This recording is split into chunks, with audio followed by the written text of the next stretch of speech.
কবরত খাল থুয়ে আসে 40 ধাপ। কয় ধাপ? 40 ধাপ যাওয়ার পরে আল্লাহ 2 জনক পাঠা দিবি, যা সাইজ কর, যা। 2টা ফেরেশতা প্রথমে আসবে, মুনকার নাকির ফেরেশতা আসিয়া তোমায় জিজ্ঞাসা করিবে, দিন কি তোমার মাবুদ কে বা? সবাই বলেন, দিন কি তোমার মাবুদ কে বা? তখন কি বলিবে? সবাই বলেন, আল্লাহ বিনে নাই রে মাবুদ। সবাই বলেন, আল্লাহ বিনে নাই রে মাবুদ। জবানে তাই বলো রে, বলো মুখে, আল্লাহ রাসূল সবে বলো। প্রথম প্রশ্ন জিজ্ঞাসা করবে, মান রব্বুকা, তোমার রবকে। আপনাকে বলা লাগবে না। আপনি যে নামাজ নিয়ে কবরে গেছেন, ওই নামাজ আপনার পক্ষে দাঁড়ায় বলবে, রে মুনকির নাকির, কাকে মান রব্বুকা প্রশ্ন করতেছ? যে দৈনিক 5 ওয়াক্ত নামাজ আদায় করেছে, নামাজের শুরুতেই আলহামদুলিল্লাহি রব্বিল আলামিন, রুকুতে গেলে সুবহান রাব্বিয়াল আযীম, সেজদায় গিয়া সুবহান রাব্বিয়াল আলা। দুনিয়ার জীবনে এতবার রব রব বলে কেবল কবরে এসে ঘুমাইছে, আর তাকে রব সম্পর্কে প্রশ্ন করে বিরক্ত করতেছে কেন? ফেরেশতা 2 জন বলবে, আল্লাহ তোমার বান্দাকে মান রব্বুকা প্রশ্ন করলে নামাজ যে খাওয়া খেপছে, এখন কি করব? আল্লাহ বলে যে নামাজ নিয়ে কবরে গেছে, তার 1 নম্বর প্রশ্নের উত্তর হয়ে গেছে। কিন্তু যার নামাজ নাই, উপায় নাই রে। এই যে এরা কি রে, এই ঘোরাফেরা করো কেন বাবা? আসলে বসে কি করবে? এরা মাগরিব এশার নামাজ পড়নি তো, হুজুর এসে নামাজ, আরে কবরের ওয়াজ হবে। কবর কবর কবর যাবেন কি লিয়া? হ্যাঁ, টাকা নিয়ে যাবেন? 1 বাক্স টাকা নিয়ে কবর যাবেন?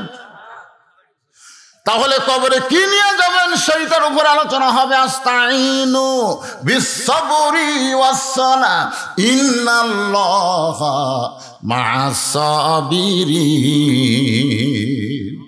ইন্নাল্লাহা মা'আস সাবিরিন মানে কি? নিশ্চয় ধৈর্যশীলের সঙ্গে কে আছে? তাহলে আপনাদের এখানে ধৈর্য ধরে বসে থাকার দরকার আছে না নাই? শয়তান বলবে অধৈর্য হ।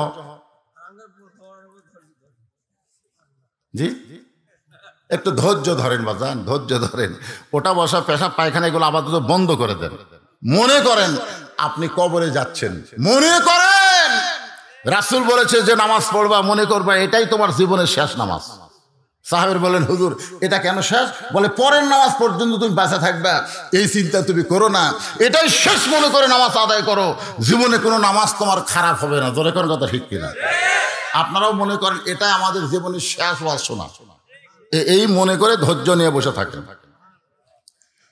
ওয়ালা তাকুলু লিমান ইউকতালু ফি সাবিলিল্লাহি আমওয়াতুন বাল আহইয়াউ ওয়ালাকিন লা তাশউরুন। আল্লাহু আকবার। কোরআনের আয়াত তেলাওয়াত করলে ঈমান বাড়ে না কমে? তো ঈমান বাড়ার লক্ষণ কি? আল্লাহু আকবার। যে বক্তাই যখন কোরআন আয়াত তেলাওয়াত শেষ করবে, আপনারা তখন জবান খুলে বলবেন আল্লাহু আকবার। কিন্তু এখানে সমস্যা আছে। যারা আমাদের বাংলাদেশি কিছু দলের লোকেরা সব স্লোগান দেয়, কিন্তু আল্লাহু আকবার স্লোগান দেয় না। এরকম কিছু দল আছে না নাই? আপনি দেখবেন ওই দলের মিটিংয়ের মিছিলের মধ্যে সব স্লোগান পাবেন, কিন্তু আল্লাহু আকবার দেয় না। লিল্লাহি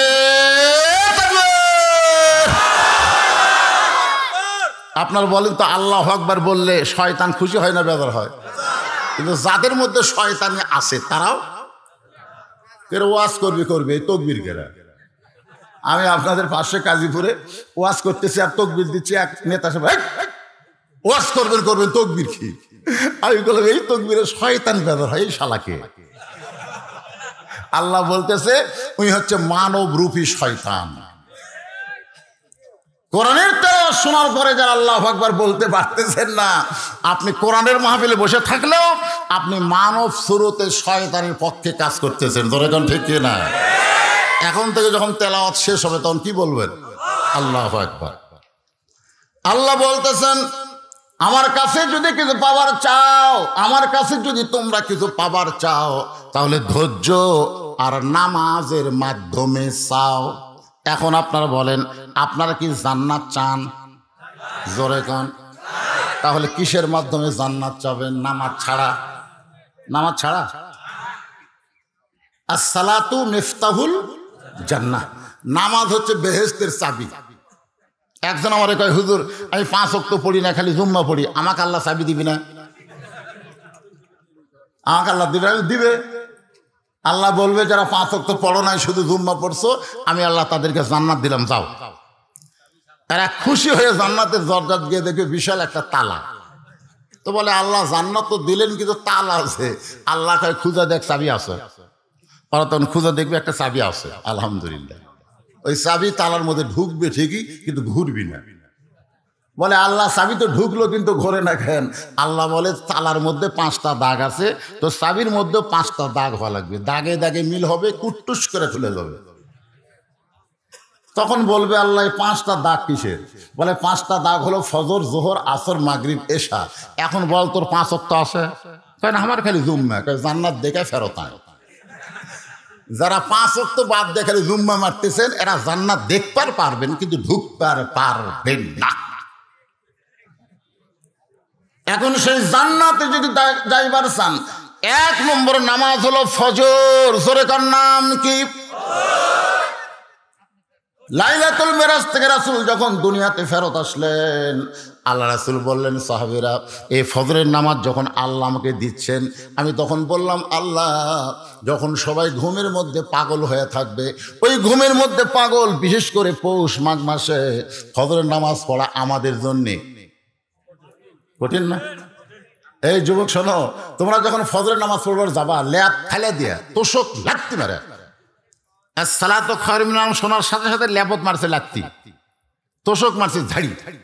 ঠান্ডা পানি দিয়ে উযু করে মসজিদে যায়, ফেরেশতাকে আল্লাহ, এরা কে? আল্লাহ বলতেছে, বাংলাদেশে যদি এখন বদর যুদ্ধ থাকতো, সেই যুদ্ধের এরা সৈনিক হতো। ফজরের নামাজ পড়া 4টি খালির কথা না। আমি কি বলতেছি, এরা বাড়িতে নামাজ পড়া না জামাতে নামাজ পড়া? হ্যাঁ হ্যাঁ, জামাতের কথা বলতেছি। আর খুট্টুস করে ওটা খাটের ধার কাছে পড়বে না, ওরা চলবে না।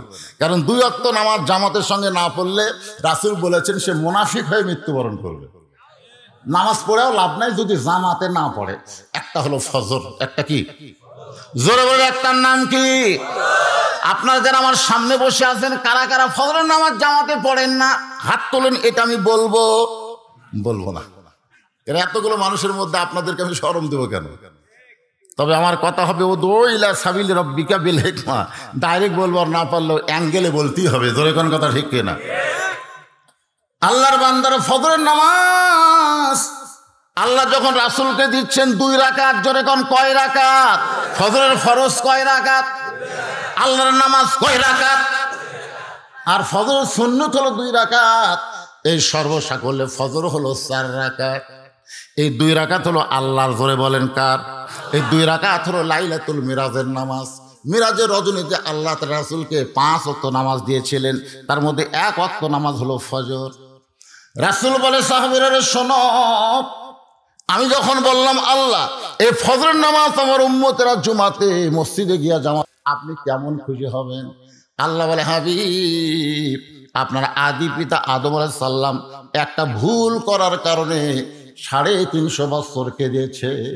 আপনার বলেন তো, আদম নবী কি ভুল করেছে না অপরাধ করছে? অপরাধ। কে? আপনি যদি বেটা হইয়া বাপের এটা কবার না পারেন, আপনি কেমন বেটা পারেন? আদম আলাইহিস সালাম যেটা করেছে এটা হলো ভুল, জোরে বলেন কি? আর হাওয়া যেটা করেছে এইটা হলো অপরাধ, জোরে বলেন এইটা কি? কারণ হাওয়া কিন্তু নবী না, আদম হলেন নবী।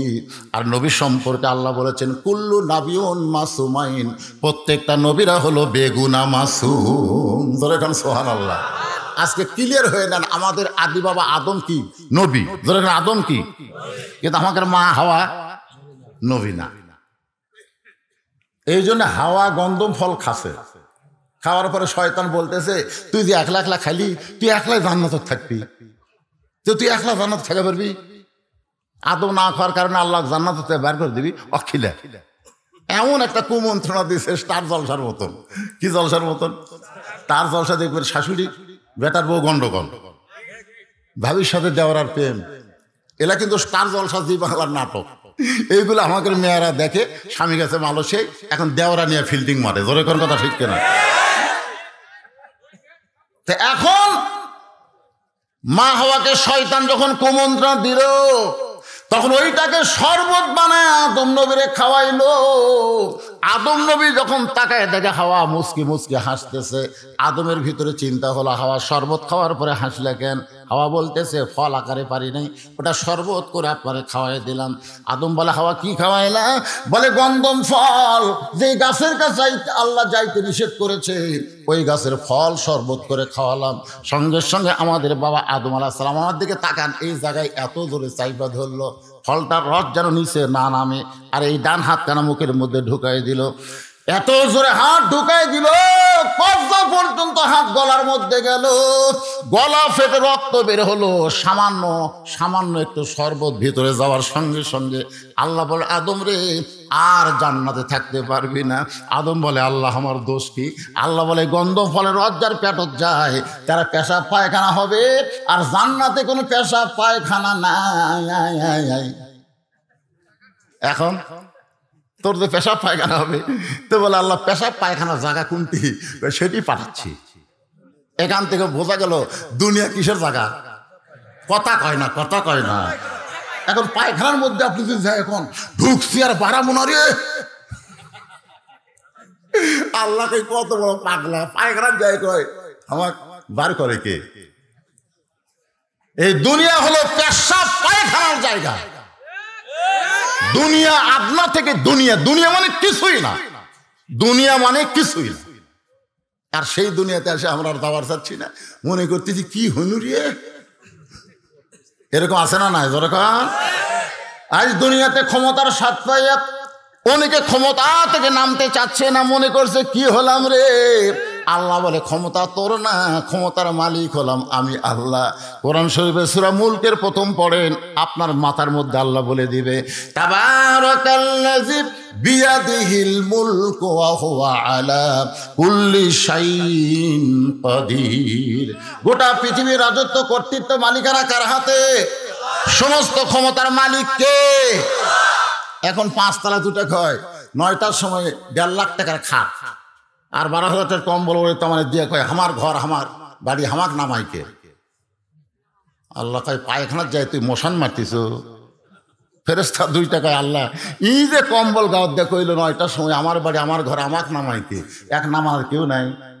আল্লাহ বলতেছে, আশেপাশে যারা বসবাস করে তাদের সব টিনের ঘর, মাটির বাড়ি, ওরা নামাবার পারবি না।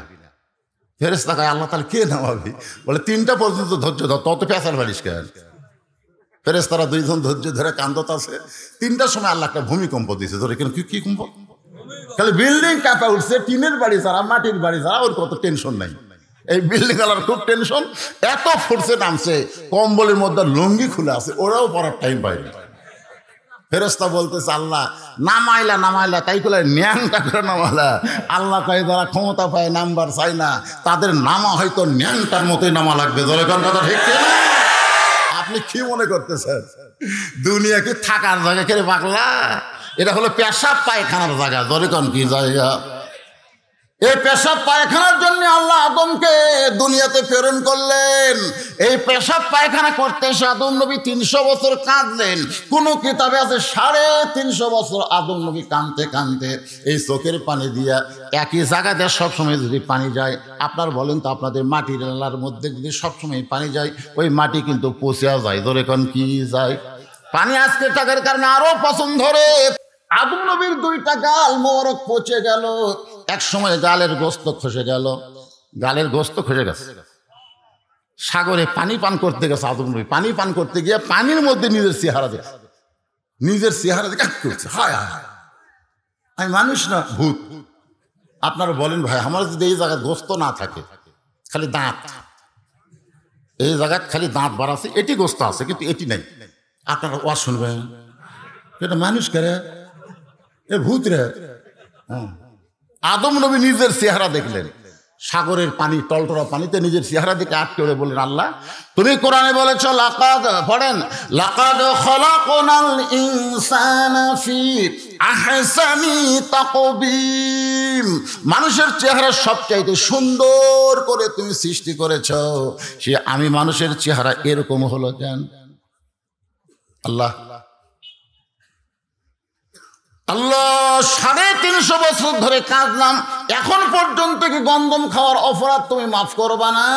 আল্লাহ বলে, আদম শুধু কাঁদলে হবে না, শুধু কাঁদলে হবে না, কাঁদার মতন কান্দা লাগবে, শুধু কাঁদলে হবে না, কাঁদার মতন। আজকে আমাদের বাংলাদেশে অনেক মানুষ কান্দে, সালমান শাহ মরলেও কান্দিছিল, বাপ মরলে কান্দে না, গরু মরলে কান্দে, এরকম আছে না? কথা কন না কেন ভাই রে? অস্ট্রেলিয়ান গাভীরে পেটে বাচ্চা হয়েছে, 9 মাস হয়েছে, সবাই বলতেছে আর 5 দিন পর বেচলে 5,000 টাকা বাড়বে। আর আসলে লোক চাই, 5 দিন করে যায় আর দাম বাড়ে, কিন্তু বাচ্চা হবার যায়, এত বড় বাচ্চা হসে ভাই, বের হবার যায় বাচ্চা মাও দুটোই মরিছে, 2.5 লাখ টাকা দাম কত, সেই গরু মরছে, ওই কানতে কানতে বেহুশ, অথচ 1 মাস আগে ওর বাপ মরছে, ওই কান্দেনি। তখন বলছে হায়াত মৌত আল্লাহর হাতে, কান্দে লাভ আছে? হায়াত মৌত যদি আল্লাহর হাতে হয় তো গরু মরলে কান্দিস কেন? শোনেন, কাঁদার মতন কাঁদতে হবে। আল্লাহ বলে, আদম শুধু কাঁদলে হবে না, কাঁদার মতন কান্দো।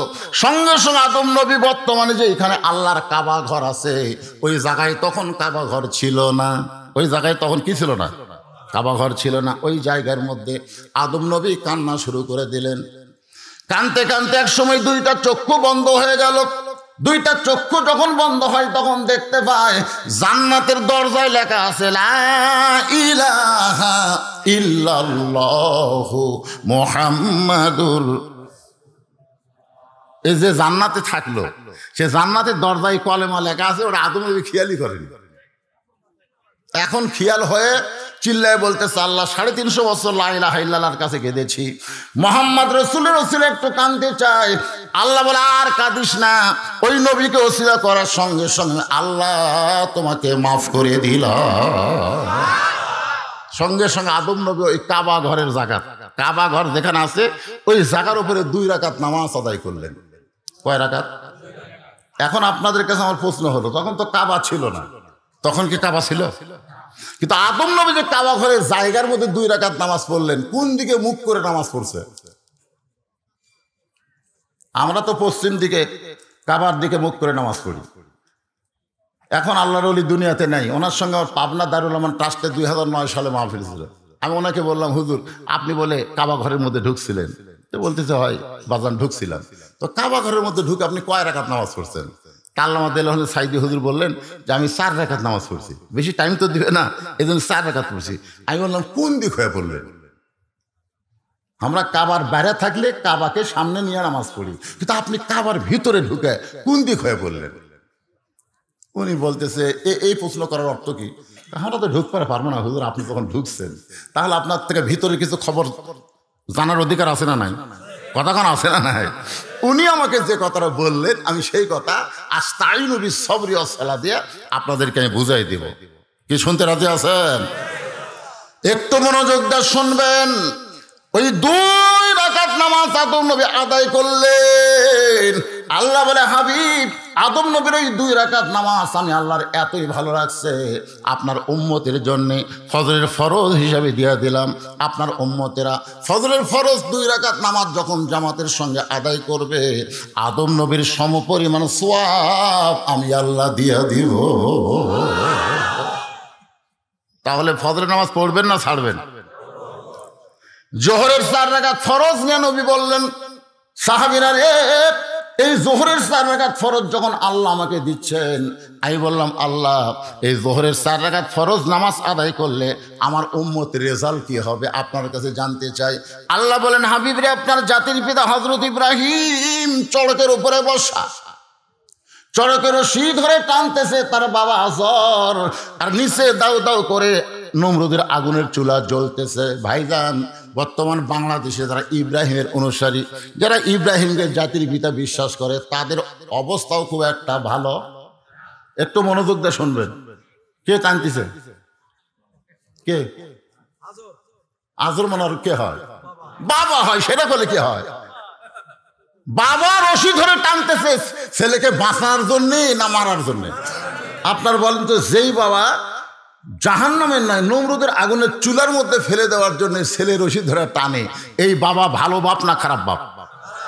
আর যেই বাবা তার সন্তানকে জাহান্নামের মধ্যে ফেলে দেওয়ার জন্য রশি ধরে টানতেছে, এই বাবা ভালো বাপ না খারাপ বাপ? আপনার বলেন তো, সেই বাবা কারা? যেই বাবা নিজে নামাজ পড়ে, ছেলে ল্যাপের মধ্যে ঘুম পাড়ে, তা কিছুই কয় না। বাবা একলা একলা জোহরের নামাজ পড়লো, নামাজ শেষ করে সে ডাকতেছে, বাবু ও বাবু, ছেলের বয়সে তো 22 বছর ছাড়িয়ে, তাকে আবার ডাকতেছে, বাবু আসো একসাথে ভাত খাই। বাপ বেটাক সাথে করে নিয়ে বাপের পাতের মাছের টুকরা গোস্তের টুকরা বেটাক দেয়। ফেরেশতাকে আল্লাহ, এই শয়তান একলা একলা নামাজ পড়লো আর ভাত খাওয়ার সময় বেটাকলে জামাত করলো, এর খবর কি? আল্লাহ বলতেছে, নামাজি বেনামাজি একত্র হলে জাহান্নামে। এখন আপনারা চিন্তা করেন ভাইজান, আজও রশি ধরে টানতেছে তার ছেলেকে নমরুদের চুলার মধ্যে ফেলে দেওয়ার জন্যে। আজকে অনেক বাবা আছে, রাসূল বলেছেন 7 বছর থেকে নামাজের তালিম দেওয়া, ধরে কোন কয় বছর? এই যে মাথা চুলকাচ্ছে, ওর বয়স কত হবে? 8 বছর। আপনি এক ভাই বললো 8 বছর, ঠিক আছে 8ই ধরলাম, আমি 7ই ধরলাম। এখন থেকে ওর বাপ কিভাবে নামাজের নিয়ত বান্ধা লাগবে, কিভাবে হাত বাঁধতে হবে, কিভাবে রুকু করা লাগবে, কিভাবে সেজদা করা লাগবে, এই 3 বছর ধরে এটা শেখাতে হবে। এর নাম হলো তালিম দেওয়া। ধরে কোন কি দেওয়া? আর 10 বছর থেকে যদি পড়বার না চার, ঘাড় ধরা লাগবে, ঘাড় ঘাড়। এই জায়গা কি চলো শিখেছ? আপনি যদি 10 বছর থেকে আপনার ছেলেকে ঘাড় ধরে মসজিদে নিয়ে যাওয়ার পারেন, ও 20-22 বছরে ফোরজি মোবাইল নিয়ে অশ্লীল ভিডিও দেখবে না। ইন্না সালাতা তানহা আনিল ফাহশাই ওয়াল মুনকার, একমাত্র নামাজই পারে মানুষকে যাবতীয় খারাপ থেকে বাঁচাই দিতে। ধরে কোন কথা ঠিক কি না? আজকে আমাদের ছেলেগুলো মিস কল মারতেছে, যেখানে মেয়েরা আইছে কতগুলো যুবক যায় মিস কল মারতেছে, আর কতগুলো মেয়েরা আইছে ওরাও আর শুনবার আসে নাই, এই যুবকেরাও আর শুনতে আসে না। এরা বলছে আজকে বলবিশিতে আসতেছে, ওই ওয়াজ শোনার নাম করে চলো বাইরে যায়। ওই বাপ মারে ফাঁকি দিয়ে চলে আইছে, ইও বাপ মারে ফাঁকি দিয়ে, আসলে ওয়াজ কেউ শুনতেছে না, খালি মিস কল মারতেছে। কতগুলো যুবক দেখলাম, কতগুলো যুবক আমি দেখলাম ওয়াজ শুরু করতে ওরা কিন্তু 4-5 জন উঠে গেল। আমি বুঝলাম ওরা ওই তালে মারছে মিস কল। এখন হুজুর উঠছে, এখন রাস্তা ক্লিয়ার। কেন মেয়ে মানুষের কাছে তোমরা যুবকেরা ঘোরো কেন? আর কোন মেয়ে যুবকের মিস কল মারলো? আপনি কি কভার চাচ্ছেন ওর বাপকে আল্লাহ ছাড়বে? তুই কেমন বাপ? নবী যদি তার মেয়ের দিকে খেয়াল করে, ফাতেমাকে ডাক দিয়ে বলতো, ফাতেমা কখনো মনে করবা না তোমার বাবা আল্লাহর নবী বলে তুমি জান্নাতি, কখনোই মনে করবা না। জান্নাতে যদি যাবার চাও, জান্নাতের আমল করে জান্নাতে যেতে হবে। খালি ওয়াজটা করে না, এটা তো বড় হলে কইছে। 9 বছরে ফাতেমা, 9 বছর, হাতের মধ্যে চুরি দিয়ে মুচকি মুচকি হাসতেছে। এই দৃশ্য দেখার পরে নবী ঘরের মধ্যে ঢুকলেন না। ফাতেমা চমকে গেল, যে বাবাকে মা মা বলে আদর করে সেই বাবা কেন ঘরে ঢুকলো না? ঘর থেকে ফাতেমা বের হয়ে দেখে বারান্দায় আল্লাহর নবী কাঁদতেছে। ফাতেমা বলে, বাবা কি দুঃখে আপনি এমন করে কাঁদেন? রাসূল বলে, ফাতেমা যে দুনিয়াতে সাজবে মা, আল্লাহ তার আখিরাতের শ্বাস কমায়া দিবে। আর বেশি কথা বলা লাগবে? সঙ্গে সঙ্গে হাতের চুরি খুলে নবী দৌড়ে গিয়ে চুরি কুড়া পকেটে ঢুকেছে। ফাতেমা বলে, বাবা যেই চুরি হাতত দেওয়ার কারণে আপনি ঘরে ঢুকলেন না, বারান্দায় কাঁদেন, সেই চুরি ফাইলা দিলাম, আপনি আবার পকেটে তুললেন কেন? আল্লাহ রাসূল বলে, তুই রাগ করে চুরি ফেলা দিলি? রাগ করে? তোর ফেলা দেওয়া ঢপ দেখে বুঝছি রাগ করছিস। আয় কাছে আয়। ফাতেমা যে কাছে আসছে, 9 বছরের মেয়ের কপালে চুমা খাইছে। আপনার মেয়ে যদি 3 বছর হয়, 4 বছর হয়, তাহলে আপনি মুখে চুমা খাওয়ার পারবেন। 5 বছর 7 বছর যদি গেলে আর মুখে খাওয়া যাবে না, তখনকার হাতত খাওয়া লাগবে, কপালত খাওয়া লাগবে। আল্লাহ রাসূল কপালে চুমা খেয়ে বললেন, মা একদিন তোর নাকে একটা নাক ফুল করে দেব। কি সুন্দর লাগবে মা, এখানে নাক ফুল থাকবে, তোর কানে 2টা দুল থাকবে রে, তোর গলাতে একটা মালা দেব। ফাতেমা বলে, বাবা সেটা কবে? আল্লাহ রাসূল বললেন, যেদিন তোমার বিবাহ হবে। মেয়েরা কেবলমাত্র এক ব্যক্তির জন্য চুরি করবার পারবে, গলাত মালা দিবার পারবে, নাকত ফুল দিবে, কানত দুল দিবে, এক ব্যক্তির জন্য। সেই ব্যক্তি হলো তার স্বামী। তোর এখনো স্বামী হয়নি। এই কথার দ্বারা কি বুঝলেন? এই কথার দ্বারা কি বুঝলেন? সাজুগুজু করতে ইসলাম নিষেধ করে নাই, তবে এক ব্যক্তির জন্য সাজতে হবে। সেই ব্যক্তির নাম কি? আরো জোরে বলেন। আমার মায়েরা যারা পর্দার অন্তরে বসে আছেন, মা আপনার স্বামীর জন্য সাজবেন। নবীর মেয়ে সেজেছে, নবীর বিবিও সাজছে। মা আয়েশা রাদিয়াল্লাহু তাআলা আনহা গভীর রাত্রে, তখন আয়না ছিল না, নবীর নূরের আলোতে, জোরে কোন সুবহানাল্লাহ, কতগুলো মেয়েরা আল্লাহ রাসূল যখন বিদায় নিল, তখন মা আয়েশার কাছে এসেছে, এসে বলতেছে, মা আমরা নবীর সম্পর্কে একটু জানবার চাই। কি সম্পর্কে? তো মা আয়েশা বললেন, তোমরা নবীর সম্পর্কে জানবে না আমার স্বামী সম্পর্কে শুনবে? মেয়েরা বলতেছে, আপনার স্বামীও যিনি, আল্লাহর নবীও তিনি। আয়েশা বললেন, না, এক গুলিয়ে ফেললে হবে না। শোনো, আমি 6 বছর বয়স আমার বিয়ে। ছেলেরা শোনো, আজকে মা আয়েশাকে নিয়ে অনেক নাস্তিকের আবল তাবল কথা বলতেছে না, বিশেষ করে আসাদ নূর যে আবল তাবল কথা বলছে। আজকে শোনো, মনোযোগ দিয়ে শোনো। নবীর উম্মত হবে আর নবীর বিবি সম্পর্কে জানবা না, আমার মা সম্পর্কে জানবা না। আশা হচ্ছে আমাদের মা, যেরকম কে উম্মাহাতুল মুমিনিন। 6 বছর বয়সে নবীর সঙ্গে বিয়ে হয়েছে। কয় বছর? আর 9 বছর বয়সে নবীর ঘরে আইছে। মা আয়েশার বয়স যখন 18 বছর, তখন নবী বিদায় নিছে। সর্বসাকলে নবীর ঘরে থাকছে কয় বছর? হিসাব করলো না। 6 বছরে বিয়া হয়েছে, 9 বছর ঘরত আইছে, আর 18 বছর বয়সে নবী বিদায় নিছে। তাহলে কয় বছর? 9 বছর। আয়েশা বলতেছে, আমি নবীর সঙ্গে ছিলাম। এই 9 বছরের মধ্যে আমি মাত্র 3 বার, কয়বার? 3 বার আল্লাহর নবীকে দেখছি। 9 বছরে দেখছি মাত্র 3 বার। আর সবসময় তিনি আমার স্বামী ছিলেন। আর নবী হিসেবে দেখেছি মাত্র কয়বার? 3 বার। আর সবসময় কি ছিলেন? স্বামী ছিলেন। এখন তোমরা বলো, এই 3 বার নবীর কথা শুনবা না সবসময় স্বামী ছিল সেটার কথা শুনবা? তো মেয়েরা বললো, আমরা তো গোলক ধাঁধা পড়ে গেলাম। ঠিক আছে, আপনার স্বামীর সম্পর্কে শোনার আগে আপনি যে 9 বছরে 3 বার নবীকে দেখলেন, এই নবীর সম্পর্কে একটু আমরা জানতে চাই। আজকে যারা আমরা নবীর উম্মতের দাবি করি, সেই নবীর সম্পর্কে আমাদের জানার দরকার আছে না নাই? অবশ্যই বলবো। বাগান একটু ধৈর্য ধারণ করবেন। জোহরের 4 রাকাত নামাজ কেমনে পাইলাম, এটা বলার জন্য ইব্রাহিম আলাইহিস সালামকে আগুনের চুলার মধ্যে পড়ে গেল। আগুনের চুলার মধ্যে যখন পড়ে গেছে, আপনার বলেন তো আগুন কি আগুন আছে? কুলনা ইয়া নারু কুনি বারদাও ওয়া সালামান আলা ইব্রাহিম। ইব্রাহিমের জন্য আল্লাহ আগুনকে শান্তিদায়ক বানায় দিল। ওই আগুনের চুলার মধ্যে আমাদের জাতির পিতা 40 দিন ছিল। জোরে কোন কয় দিন? আগুন যখন শান্তির বাগান পায়, ইব্রাহিম আলাইহিস সালাম এক নিয়তে 4 রাকাত নামাজ আদায় করে। জোরে কোন কয় রাকাত? ওই 4 রাকাত নামাজ আল্লাহর এত ভালো লাগছে, আল্লাহ লাইলাতুল মিরাজে নবীকে 4 রাকাত নামাজ দেয়। বলেন, নবী গো, এই যে 4 রাকাত নামাজ যদি জোহরের সময় আপনার উম্মতেরা আদায় করে, ইব্রাহিম নবী সমপরিমাণ সওয়াব আমি আল্লাহ দান করে দিব। খালি সুবহানাল্লাহ বললে হবে না, জোহরের নামাজ জামাতের সঙ্গে আদায় করা লাগবে। সাহাবীদের আগ্রহ বেড়ে গেল, ইয়া রাসূলুল্লাহ, যোহরের নামাজ আদায় করলে ইব্রাহিম নবীর সমপরিমাণ সওয়াব যদি আল্লাহ দেয়, তাহলে আসরের নামাজ আদায় করলে আমাদের ফজিলত কি? আমরা একটু শুনতে চাই।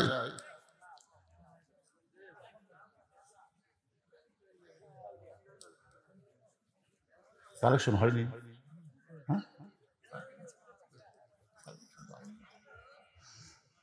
আরে আমার জামাই হচ্ছে কালেকশনের বাপ, তারপরেও কালেকশন হয়নি? আপনাদের ভিতরে কি গামছা ব্যাগ দেয়নি? তো হয়নি কোন কেন? একটা গানই যথেষ্ট, কালেকশনের একটা গানই যথেষ্ট। গানটা আপনারা জানেন? গোরস্থানের একটু মাটি বায়না করে রাখ, কখন যেন আসতে পারে, কখন যেন আসতে পারে তোমার মরণের ডাক। গোরস্থানের একটু মাটি বায়না করে রাখ। আপনার বলেন তো, সর্বশেষে যেই ব্যক্তি কবরে যাবে কতদিন থাকা লাগবে? না 50,000, 40,000 হাদিসে এই রাবির দিক দিয়ে একটু দুর্বল, কিন্তু 50,000 হাদিসটা সহি। এই জন্য আমরা বলবো কত হাজার? জোরে বলেন কয় হাজার? দুনিয়াতে যে বাড়ি ঘর আমরা তৈরি করলাম কত বছর? 50-60 ঊর্ধ্বে ধরে। সেই হিসাবে আমার আর থাকার অধিকার নেই। এই কথা কেমনি বলে যে গোরস্থানের জন্য আদায় হয়নি? যেই বাড়িতে তুমি থাকতে পারবে না সেই বাড়ি যদি এত সুন্দর করে তৈরি করো যেখানে তোমাকে 50,000 বছর কমাস কম থাকা লাগবে, সে গোরস্থানের জন্য কান্দে কান্দে টেকা তোলা লাগবে না? ঠিক আছে।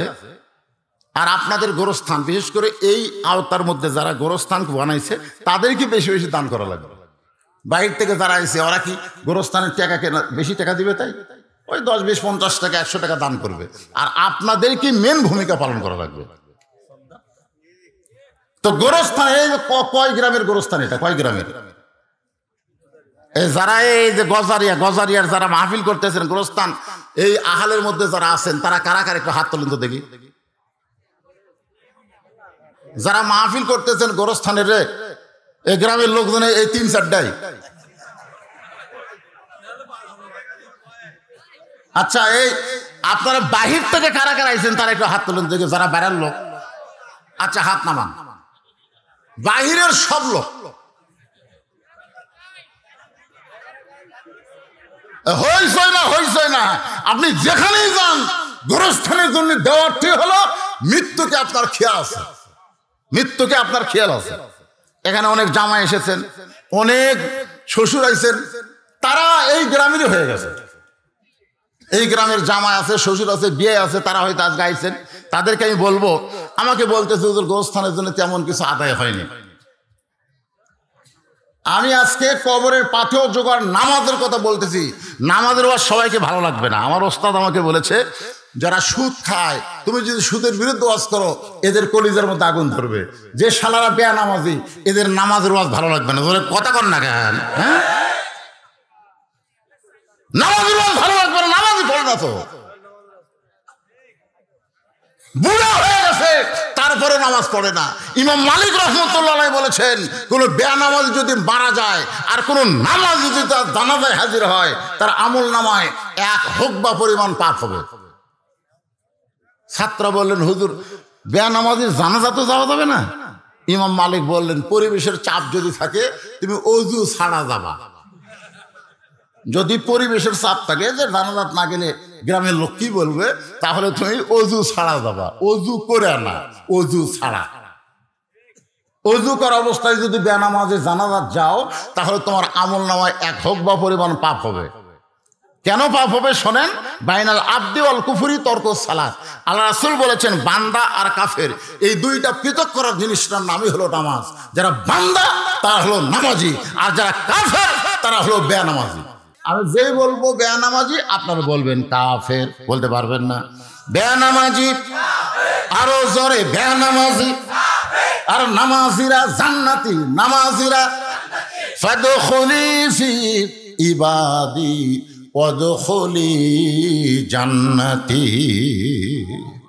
আর পাশেই আপনাদের এখান থেকে সামান্য দূরেই কিন্তু সারিয়া গান্ধী, জোরে গান ঠিক কিনা। গত বছর দিনের বেলায় আমি একটা মাহফিল করছিলাম, আপনাদের মনে আছে? পাশে আর একটা আমার করবার দেয়নি। যাই হোক, যেটা দেয়নি সেটা বাদ দেন। যেটা করছিলাম ওইখানে কিন্তু আমি আসরের নামাজের আলোচনা করছিলাম। ওই জায়গায় আমি আসরের নামাজের আলোচনা করছিলাম। এই জন্য আজকে আর নতুন করে আসরের ওয়াজ করব না, এখন ওয়াজ করবো মাগরিবের 3 রাকাত। জোরে কোন কয় রাকাত? হ্যাঁ, সেদিন শোনেন না? আচ্ছা, তাহলে পরে বলবো। এখন মাগরিবের 3 রাকাত নামাজ। আপনারা বলেন তো 5 ওয়াক্ত নামাজ, 4 ওয়াক্ত কিন্তু জোর। ফজর 2 রাকাত হলেও কিন্তু জোর। জোহর 4 রাকাত জোর, আসর 4 রাকাত জোর, এশা 4 রাকাত জোর, আর মাগরিবের 3 রাকাত হলো বেজোর। বেজোর না? আচ্ছা, 5 ওয়াক্তের মধ্যে 4টাই হলো জোর। জোর আর বেজোর বুঝুন তো আপনারা। তাহলে মাগরিবের 3 রাকাত কি? সাহাবীরা বললেন এ রাসূলুল্লাহ এই বেজোর মাগরিবের 3 রাকাত নামাজ আদায় করলে আমাদের লাভটা কি? রাসূল বললেন তাহলে শোনো, এই যে কোরআন শরীফের শুনতেছেন, এই কোরআনের মধ্যে একজন নবীর নাম আছে, সে নবীর নাম হলো ইয়াকুব নবী। জোরে কোন কি নবী?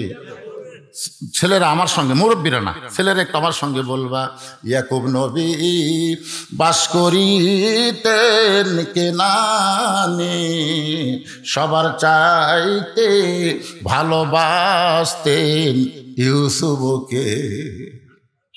ইয়াকুব নবীর কিন্তু দুটা বউ ছিল। কয় বউ? দুই বউ।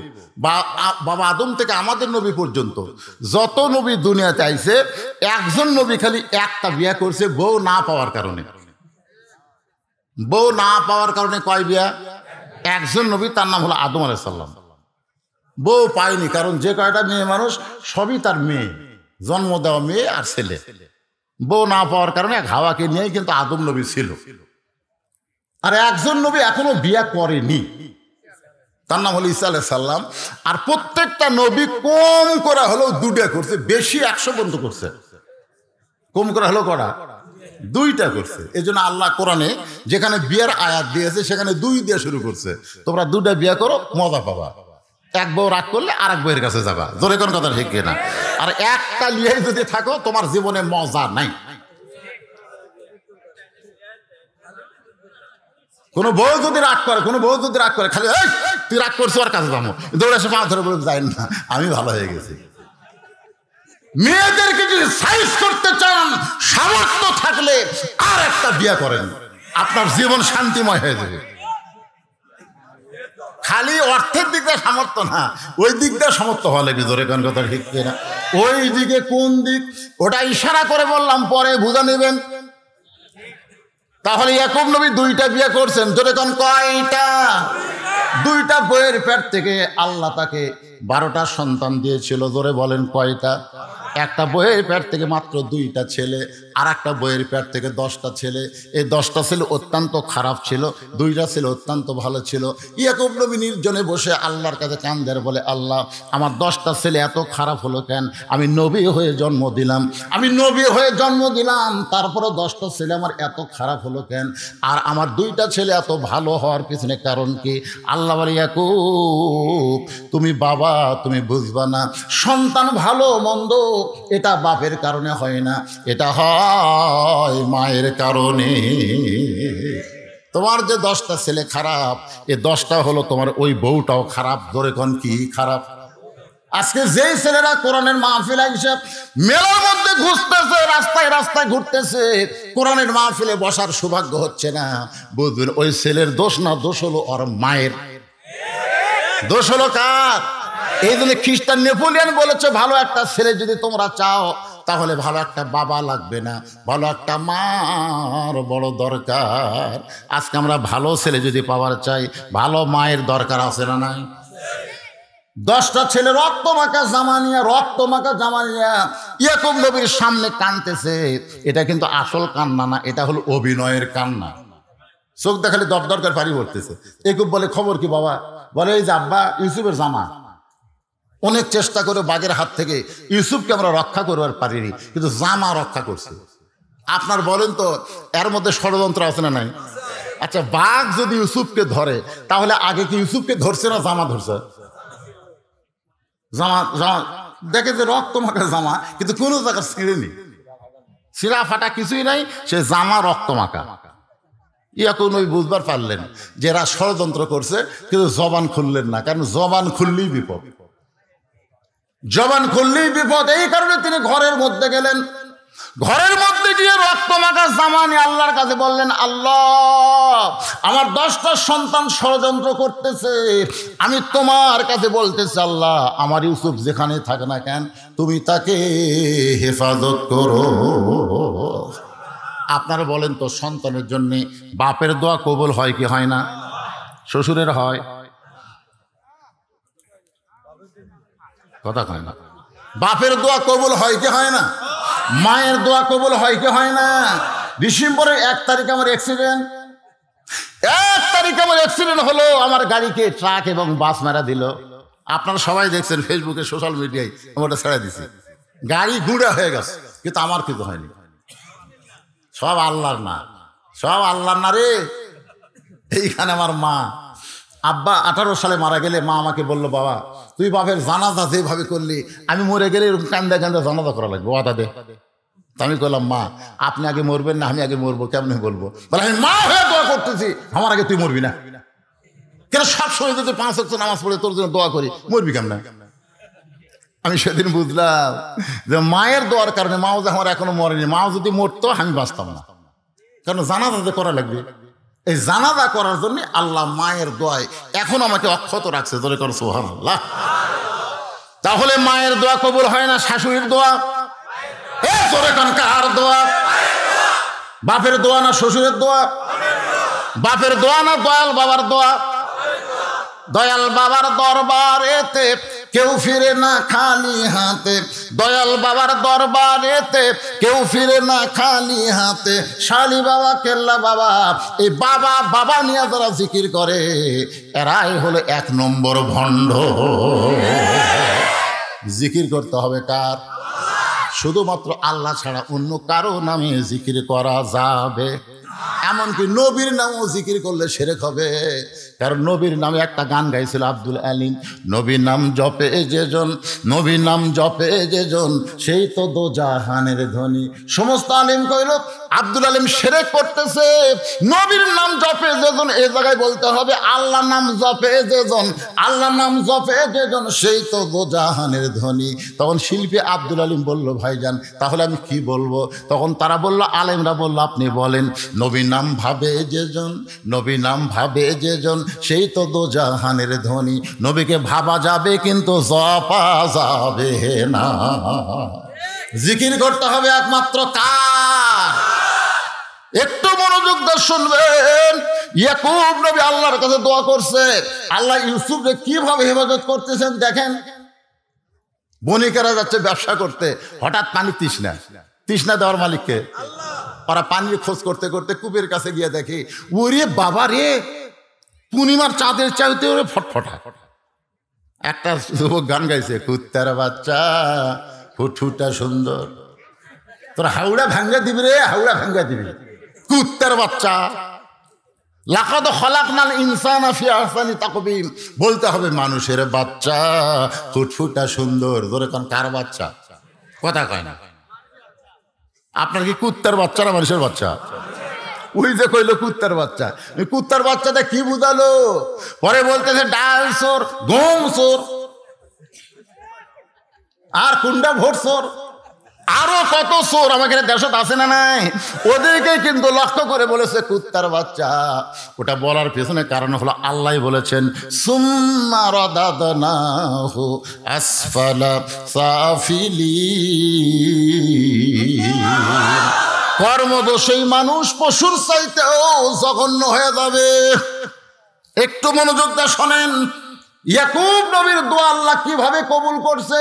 ওরা কূপের কাছে আইসা দেখে ফুটফুটা পূর্ণিমার চাঁদের মতন সন্তান, এত সুন্দর সন্তান।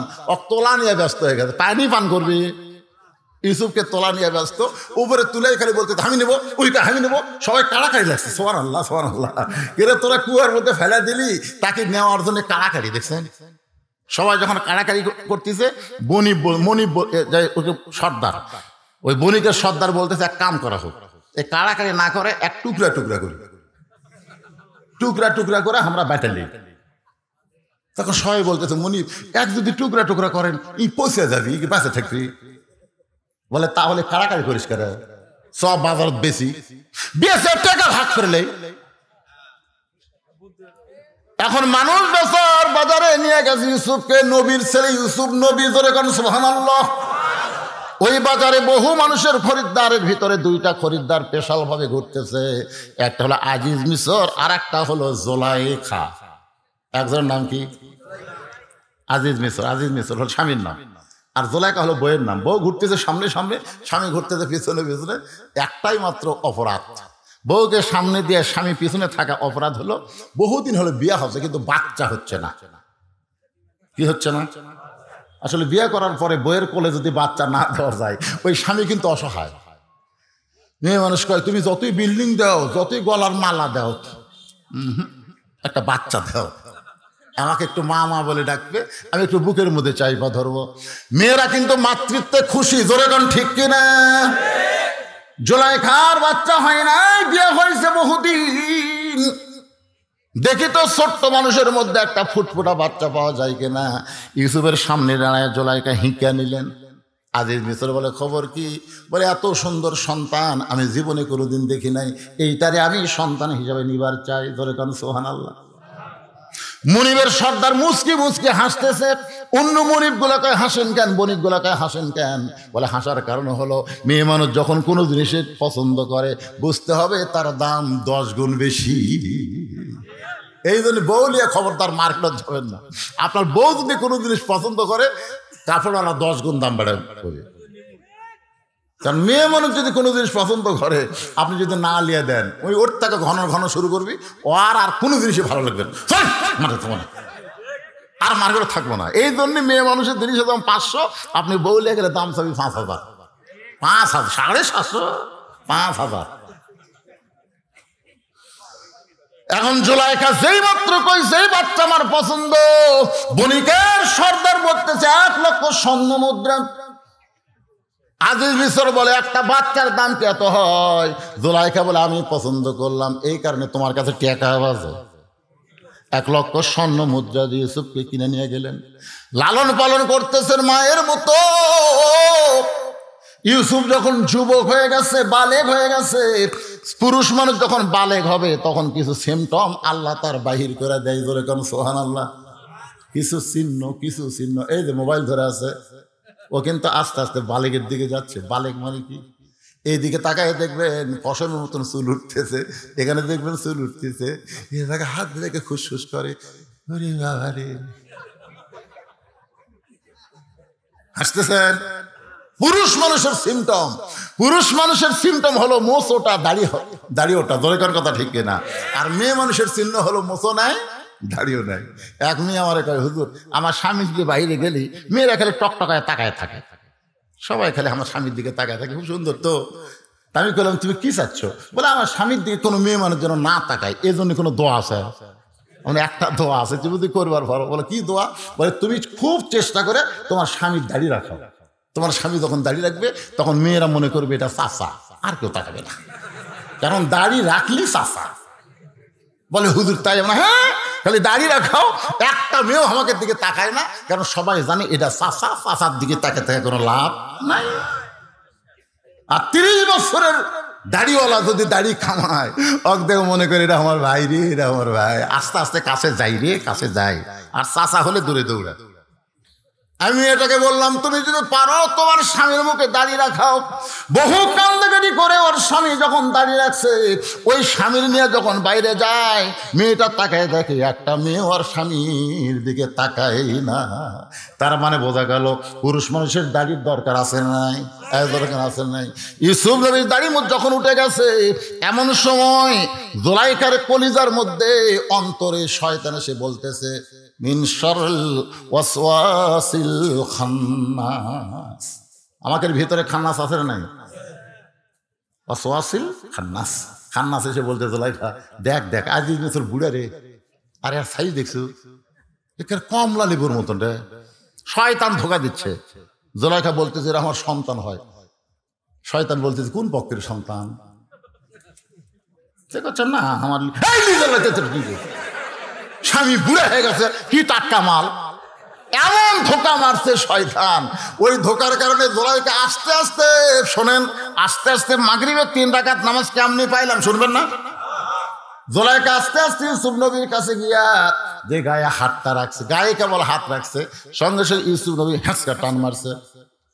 জুলাইখা বলে, ইউসুফ এমন ভাবে হ্যাঁচকা টান দেওয়ার কারণ কি? ইউসুফ বলতেছে, আমি আল্লাহকে বড় ভয় করি। ইন্নী আখাফুল্লাহ। ভয় করি কাকে? জুলাইখা বলে, আমি তোমার গায়ে হাত দিলাম আর তুমি আল্লাহ ভয় করো, তার মানে? বলে, আপনি এতদিন আমার গায়ে হাত দিয়েছেন, কিন্তু আজকের হাত দেওয়ার মধ্যে কম বেশি আছে। এতদিন আপনি গায়ে হাত দিয়েছেন, আমার গরম লাগেনি, মায়ের হাতের যেরকম মহব্বত সেই রকম লাগছে, কিন্তু আজকে হাত দেওয়া মাত্রই মনে হয় আপনার হাতের তোরা আগুন তুলতে যায়। জুলাইখা, এটা কে রে? এটা কে রে? আসলে খেয়ে বোঝা লাগবে না, ওটা হচ্ছে আল্লাহর নবী। ধরে কোন সুবহানাল্লাহ। জুলাইখা দেখতে সোজা আঙ্গুলে যখন ঘি উঠবে না, আঙ্গুল বেঁকা করা লাগবে।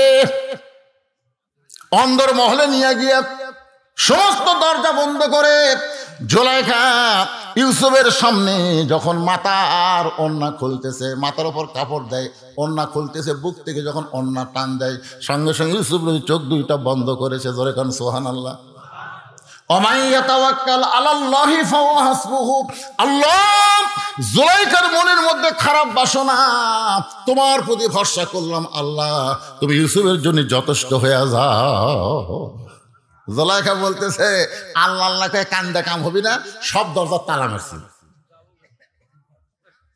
তুমি বার হওয়ার পারবা না, বরং আমি যেটা চাই সেটা রাজি হয়ে যাও। ইউসুফ বলতেছে আল্লাহ যার সাথে আছে তার কোনো বিপদ নাই। নাসরুম মিনাল্লাহি ওয়া ফাতহুন কারীব ওয়াবাশশিরিল মুমিনিন। যেই দরজার দিকে যায় চাবিগুলো অটোমেটিক খুলে যায়। জোরে কোন সুবহানাল্লাহ। জুলাইখা তালার দিকে তাকায় থাকে, তালা আছে, চাবি আছে আমার হাতে, আর তালাগুলা খুলে যায়। ব্যাপার কি? সেই দরজার কাছে যেই মাত্র ইউসুফ, এমন সময় জুলাইখা রাগিনী বাগিনী হইয়া, মেয়ে মানুষ যখন খেপা যায় তখন তাদেরকে সামাল দেওয়া খুব কঠিন। একটা অসুস্থ হয়ে বাসায়, আর একটা ক্ষমতার চেয়ারে, তারপরেও দেখবেন দুই ধনের মধ্যে হিংসা। কথা কোন আছে না নাই? একজন মরিয়া যাবি, তারপরও বিদেশে চিকিৎসার জন্য সরকার ছাড় দেবে না, ও আর জীবনেও কিন্তু রাজনীতি আসবে না, তারপরে কই মরিয়া যা, তো বাঁচান যাবি না। যান একটু খেয়াল করবেন, জুলাইখার মনের মধ্যে বড় হিংসা। মেয়ে মানুষের হিংসা রোগটা হলো সবচাইতে বেশি বড় রোগ। মেয়েদের হিংসা কম না বেশি? দৌড়ে গিয়ে ইউসুফের পিছনে কাপড় এভাবে আমার দিকে তাকায় দেখেন, কাপড় খামচে ধরেছে। ইউসুফ তোকে বের হবার দেব না। যারা করলে যে আল্লাহর ভয়, তার কি কোনোদিন জামার মহব্বত হয়? ইউসুফ নবী ইমানের ভয়ে, আল্লাহর ভয়ে ইমানকে বাঁচানোর জন্য যখন দৌড় দেয়, পিছনের পাঞ্জাবি ছেড়ে গেছে। জুলাইখা দেখলে এত কিছু করার পরেও ইউসুফকে আটকানো গেল না, এবার আটকাতেই হবে। চলে গেছে রাজ দরবারে বিচারপতির কাছে। বিচারপতি, আমি জুলাইখা ছোট্টবেলায় তাকে নিয়ে আইসা লালন পালন করেছি, সন্তানের মহব্বত করে মা হয়ে, আজকে সেই সন্তান আমাকে অন্দর মহলে নির্যাতন করতে চায়, আমাকে ধর্ষণ করবার চায়, অ্যাটেম্প টু ধর্ষণ। ওগো বিচারপতি শোনেন, আমি ইউসুফের বিরুদ্ধে আপনার কাছে নালিশ করলাম। ইউসুফ আজকে আমাকে ধর্ষণ করবার চাইছিল, আমি বহু চেষ্টা করে ইউসুফের হাত থেকে আমাকে হেফাজত করেছি। সঙ্গে সঙ্গে বিচারপতি বলতে, জুলাইখা আপনি কোনো টেনশন করবেন না, ইউসুফের বিচার হবে, ইউসুফের বিচার হবে। আজিজ মিশর কিন্তু মিশরের প্রধানমন্ত্রী, তিনি পাশেই বসে চিন্তা করতেছেন, আমার ইউসুফ, জোরে কান সুবহানাল্লাহ, আমার ইউসুফ তেমন কাজ করতে পারে না, এটা জুলাইখার কারসাজি। সমস্ত বিচারপতি বলতেছে আপনি কোনো টেনশন করবেন না, আপনার বিচার হবে। কিছুক্ষণ পর আজিজ মিশর ঘরের মধ্যে এসে দেখে জুলাইখা ড্রেসিং টেবিলের সামনে মুচকি মুচকি হাসতেছে। আজিজ মিশর বলে, জুলাইখা তুমি ধর্ষিতা হয়েছো, অ্যাটেম্প টু ধর্ষণ, তোমাকে ধর্ষণ করবার চাইছিল ইউসুফ, তুমি বিচার চাইলা, আর ঘরের মধ্যে সে মুচকি মুচকি হাসতেছে।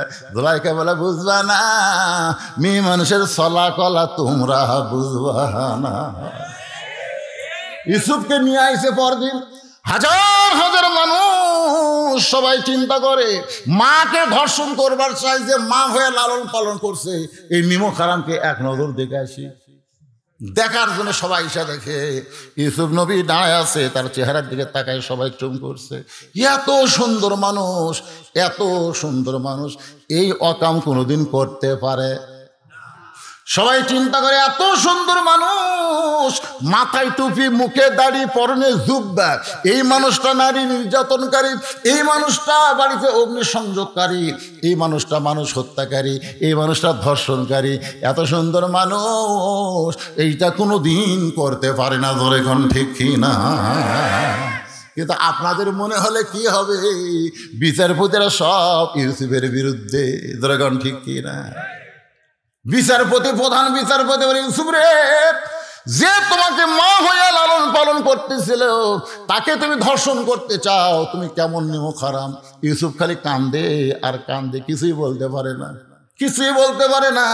বিচারকেরা যখন তদন্ত না করে ইচ্ছা অনুযায়ী বিচার করবে, তখন আসামি আর কি করবে? এমন সময় মায়ের কোলে মাত্র 2 মাস থেকে 2.5 মাসের বাচ্চা, মায়ের কোলে, সোনালাখন সবাই যখন জবান খুলতেছে না, আল্লাহ ছোট বাচ্চার মুখে জবান দিয়েছে, ছোট বাচ্চা কথা বলতেছে, বিচার বলে কে রে, এমন করে কথা বলে। মা গিয়া বলে বিচারপতি স্যার, এই বাচ্চাটা মাত্র 2.5 মাস বয়স, সেই বাচ্চারা কথা বলে। বিচারপতির সামনে বাচ্চাকে নিয়ে যাওয়া হলো। বিচারপতির কোল থেকে বাচ্চা বলতেছে, ও বিচারপতি, তুমি বিচার করতে গেলে তদন্ত করে বিচার করো, বিনা তদন্তে বিচার করা যাবে না। বিচার করে বলে কি তদন্ত? ছোট্ট বাচ্চা বলতেছে, তাকায় দেখো, ইউসুফের জামার যদি সামনে ছেঁড়া হয় তাহলে বুঝবা ইউসুফ দোষী, কারণ ইউসুফ জোলাইখাকে ধর্ষণ করার চাইছিল, আর জোলাইখা বাঁচার জন্যে জামার সামনে ছিঁড়ে ফেলে দিয়েছে।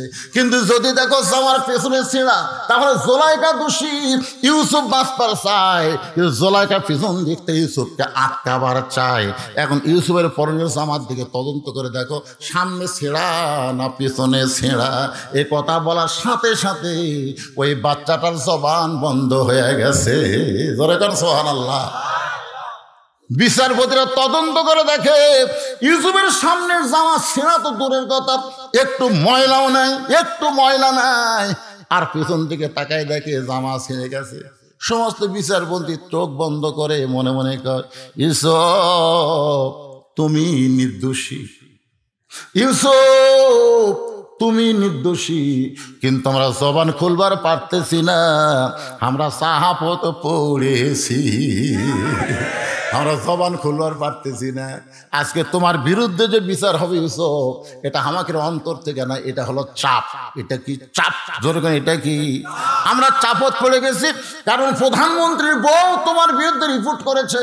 এখন তোমার পক্ষে রায় দিলে আমাদের বিচারপতিগিরি আর থাকবে না, আমাকে বিচারপতির আসন থেকে তাড়াই দিবে। এই জন্যে কি করব, সবাই চাপে পড়ে জবান বন্ধ করে ইউসুফের তদন্ত করে। হঠাৎ আজিজ মিশর বলতেছে, এই বিচারপতিরা তদন্তের রিপোর্ট কি? প্রধান বিচারপতি বলতেছে ইউসুফ দোষী। আজিজ শুন করছে, কি তদন্ত করলো না?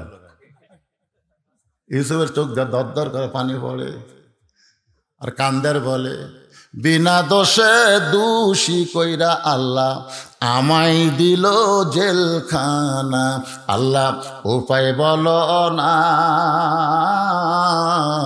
বিনা দোষে দোষী হইয়া ইউসুফ যাচ্ছে জেলখানা। আল্লাহ বলে, কান্দিস না ইউসুফ, জেলখানায় গেলে তোর সম্মান আরো বাড়বে। তোরে কারণ সুবহানাল্লাহ।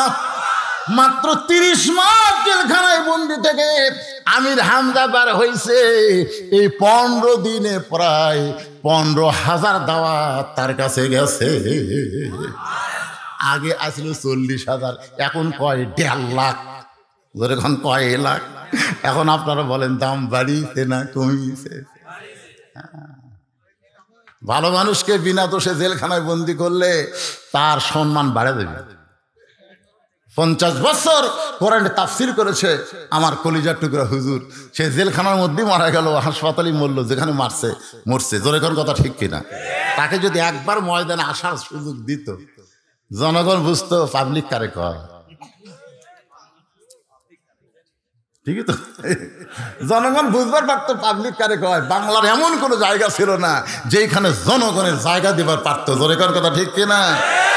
আপনারা বলেন তো, আগের আমির হামজা এখনকার আমির হামজা কি সমান? মাত্র 30 মাস জেল খাটছে, বিনা দোষে দোষী করে জেলখানা তুবা। যতই চেষ্টা করো তাদের দাম কমবে, বাড়বে, কমবে না। তাদের দাম বাড়বে কিন্তু কমবে না। ইউসুফকে জেলখানায় রাখার পর আল্লাহ তাআলা দাম বাড়ে। এক সময় মিশরের খাদ্যমন্ত্রী, সেখান থেকে মিশরের প্রেসিডেন্ট। জোরে গান সুবহানাল্লাহ। যেই 10 জন ভাই কুয়ার মধ্যে ফেলে দিছিল, ওরা 10 জন আবার গেছে। ইউসুফ নবী তখন সিংহাসনে বসে আছে। সুবহানাল্লাহ। মাগরিবের 3 রাকাত নামাজ, আমি কেমনে সেটা বলার জন্য বলতেছি। সিংহাসনে বসে আছে ইউসুফ, আর ওরা 10 ভাই। জি, ওরা 10 ভাই চোখের পানি নিয়ে বলতেছে, জাহাপনা, আমরা কিন্তু সাধারণ ঘরের সন্তান না, আমরা হলো ইয়াকুব নবীর সন্তান। আমার কার সন্তান? ইউসুফ চুম করছে, ও রে, এরাই তো 10 জন। যেই কইছে ইয়াকুব নবীর সন্তান, তখন ইউসুফ বুঝতে পারছে এরাই তো রে। এরাই তো আমি কান্দাকাটি করার পর হাত ছাড়েনি, হাত পা বান্ধে কুয়ার মধ্যে ফেলে দিছে। এরাই এই শালা 10টাই। মন বলতেছে লাগা, তোর হাতে এখন ক্ষমতা, তুই মিশরের প্রধানমন্ত্রী, তুই মিশরের প্রেসিডেন্ট, লাগা। ইমান বলতেছে 42 বছর আগেকার ঘটনা, এখন কি? কথাটা বুঝতেছেন না? আল্লাহ কয় কে রে ইউসুফ, এরা 10 জন যদি কুয়াত না ফেলাতো তুই এই চেয়ারে বসে পারতি? আল্লাহ বলতে রে, ওরা যদি কুয়াত না ফেলাতো তুই এই চেয়ারে বসে পারতি? তাহলে চেয়ারে বসার জন্য ওরা তো সহযোগিতা করছে। পাগলা, রাগ করিস কেন, রাগ করিস কেন? বিয়া করছে, বিয়া রাত্রি বইয়ের উপর সন্দেহ। এত সুন্দর বউ, প্রেম ছাড়া আসলো, সন্দেহ করে এত সুন্দরী বউ প্রেম ছাড়া আসছিল, বিয়ার আগে প্রেম করছে। বউ ছাড়ে বাইরে বেড়াচ্ছে, বাপ কয় কে রে সুন্দরী বউ থুয়া বেড়া ঘুরিস কে রে, বাসু করবো না? আল্লাহ কি রে, উনি যে দুনিয়া চাচ্ছে এমনি এমনি ফেরস্তার আনছে নর বাপ মায়ের মিলনের মাধ্যমে, এটা সহি কথা। আল্লাহ কি, তুই বাইরে ঘুরিস কেন, বউলে বাসর কর। ছেলে বলতেছে আব্বা সন্দেহ হয়। বলে কি সন্দেহ? বলে বিয়ার আগে প্রেম করছে। বাপ কাছে ডেকে বলতেছে বিয়ার আগে কি করছে এই খবর তো কেলিবার করছে, বিয়ের পরে যান না করে। কেন বিয়ার আগে যা করছে করছে, তোর তো তখন বই হয়নি, তো বউ হওয়া আগের কথা ধরিস কেন? বউ হওয়ার পরে যেন আর প্রেম না করে, যা বউ লিয়া খা। ওই বাপ মার কথা মতো বউ লিয়া খাচ্ছে 42 বছর। কয় বছর? 42 বছর। ছেলে হয়েছে, মেয়ে হয়েছে, লাতি লুৎকুর হয়েছে। ওর বাপ মা এখন মারা গেছে। 42 বছর পর ওই পাগলা বেরাম আবার মাথা চাড়া দিছে। বউ যা কয় তোকে তালাক দেব। বউ কয় কি জন্য তালাক দিবা?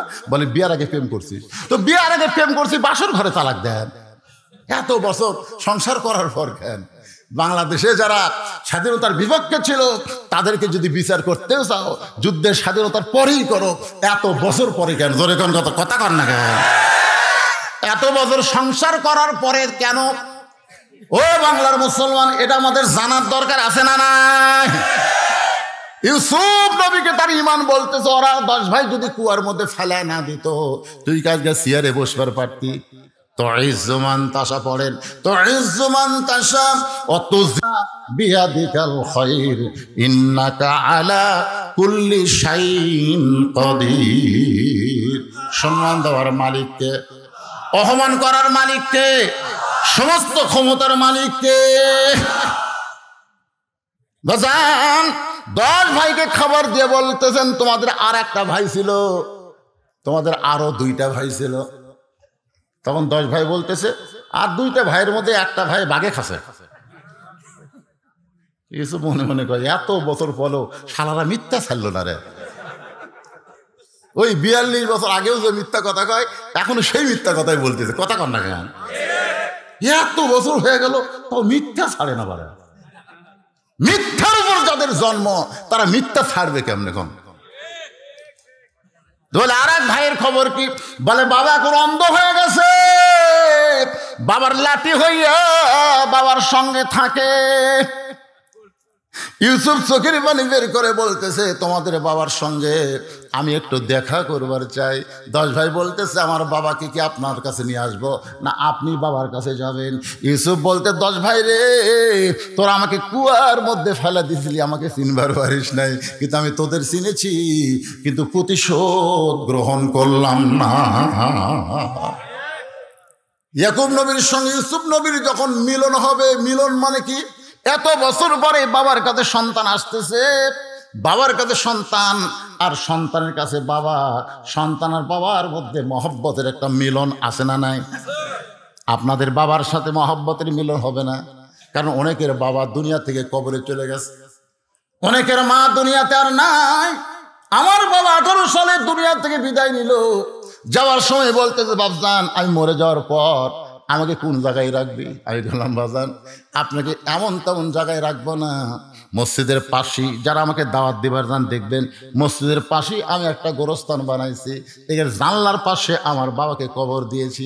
প্রত্যেক বৃহস্পতিবার আমার বাবার জন্য জুমার রাত্রে দোয়া হয়, আর সপ্তাহে 1 খতম কোরআন পড়ে মাদ্রাসার বাচ্চারা এমনি এমনি আমার বাবার কবরে হাদিয়া দিয়ে দেয়। আমি একদিন স্বপ্নে বাবাকে দেখলাম, বাবা মুস্কি মুস্কি হাসতেছে, আমি বুঝতে পারি নাই যে আমার বাবা মরছে। আমি দৌড়ে গিয়া বাবাকে সালাম দিয়া মহানাকা করলাম। কোলাকুলি যখন করতেছি আমার বাবা বলতেছে, বাজান রে আমি বড় শান্তিতে আছি। তোর মতন সন্তান, যেই সমস্ত বাবারা দুনিয়াতে জন্ম দিয়েছে তোর মতন সন্তান, আমাকে আল্লাহ 4টা সন্তান দিছে। আমরা 4 ভাই। ধরে কোন কয় ভাই? 4 ভাই। 2 ভাই 2 কলেজের পড়বে স্যার, আর একটা হলো প্রাইমারি হেডমাস্টার, আর এক হলো মাদ্রাসার হুজুর। আমার বাবা সবসময় বলতো, হুজুর নিয়েই বড় টেনশন, কেমনি চলবি, ই খাবে কি। আজকে সেই সন্তান মাদ্রাসা মসজিদ বানায়, বাবার কবর মসজিদের পাশে। আপনাদের যাদের বাবা অন্ধকার কবরে চলে গেছে, যাদের মা কবরে চলে গেছে, ওই মাটা আজকে ঠান্ডার মধ্যে যদি দুনিয়াতে জীবিত থাকতো, যদি বলতো আব্দুল্লাহ আমার একটা কম্বল লাগবে, বাজান রে আমার একটা কম্বল কিনা দে, আমার একটা চাদর লাগবে, তুই কি একটা চাদর কিনা দিবি না? বলেন তো, মা যদি এমন করে বলতো আপনি কি দিতেন না? কিন্তু আজকে যে মা কবরে গেছে, কবরের ঘরে মাটা কেমন আছে আমি আপনি কিছুই জানি না। ওই বাপ মার জন্য রুহের মাগফিরাত শুরু। আজকে এই কোরআনের মাহফিলে, গোরস্থানের উন্নয়ন কল্পে এমন কোন যোগ্য সন্তান আছে যে বাপ মার জন্য 10,000 টাকা দান করবেন? এমন কোন যোগ্য সন্তান আছেন গো? এই মাহফিলের মধ্যে না দিবেন, বসে থাকবেন। 5 ওয়াক্ত নামাজ নিয়ে আলোচনা করতেছি, কবরে কি নিয়ে যাবেন ভাই? নামাজ ছাড়া কবরে যায় কোনো লাভ নাই। এই নামাজ নিয়ে আমরা আলোচনা শুনবো, এবং ফজর থেকে আমরা বাকি জীবনে 1 ওয়াক্ত নামাজ আর বাদ দেব না। কারা কারা রাজি? 2 হাত তোলা, আল্লাহরা দেখান। ফজর থেকে কারা কারা হাত তোলে? দেখেন তো, দেখেন তো, দেখেন তো, কে তুলতেছে না? টান টান করে হাত তোলো না কেন? কি হলো? হাত নামান, হাত নামান। মাগরিব এশা পড়েন, এই মাগরিব এশা পড়েন তো কি হয়েছে? ফজর থেকে আপনি নামাজ পড়বেন, নিয়ত করার সঙ্গে সঙ্গে যত নামাজ পড়েননি, নামাজ না পড়ার পাপ আল্লাহ মাফ করে দিবেন। তাহলে অসুবিধা কি? ফজর থেকে আমরা নামাজ ধরবো। এই জন্য ভাইজান, এই বিশাল মাহফিলে আপনাদের মধ্যে কেউ কে আছেন বাপ মা রুহের মাগফিরাতে, বাপ মার কবরকে জান্নাত বানানোর নিয়তে 10,000 টাকা দান করবেন? এমন কোন আল্লাহর বান্দা থাকে? ও একজনও লড়বেন না যে লোকটা যাওয়ার নিয়তে প্রথম উঠবে। আল্লাহ, আল্লাহ রে, যেই লোকটা যাওয়ার নিয়তে প্রথম উঠবে, ওর দেখা দেখি যত মানুষ উঠবে, ওর দেখা দেখি সমস্ত মানুষের পাপ আল্লাহর কান্দর দিবে। এই শয়তান, তুই উঠলেই তোর দেখা দেখে এরা উঠছে, তোর দেখা দেখে এরা উঠছে। দেখেন তো, যে লোকটা আগে উঠলো যেন প্যারালাইসিস হয়ে মরে। কি হয়ে মরে? মরার আগে হাত যাবি, পাও যাবি, তখন দেখবে ওটা ঠেলা কাক্কা, আর পারবি না, নিজের হাতে নিজের লাভার পারবি না। তখন এতক্ষণ ওঠেন নাই, যেই বলছি কিছু দান করা না, দেন, বুঝে থাকেন। আপনি দেখেন এখানে এমন আল্লাহর পাগল ছেলে আছে, মায়ের জন্য, বাবার জন্য। আজকে গোরস্থানে উন্নয়ন কল্পে, গোরস্থানে একটু মাটি বায়না করে রাখ, কখন যেন আসতে পারে তোর মরণের ডাক। বাড়ি 3 তলা 4 তলা 5 তলা করে লাভ নাই। গোরস্থানকে সুন্দর করতে হবে, কুকুর বিড়াল যেন না ঢোকে, শিয়াল যেন না ঢোকে। গোরস্থানে চারিদিকে প্রাচীর দেওয়া দরকার, মানুষ যেন জানতে পারে এই জায়গায় মরা মানুষ বাসস্থান করতেছে, এটা মানুষ জানতে পারে।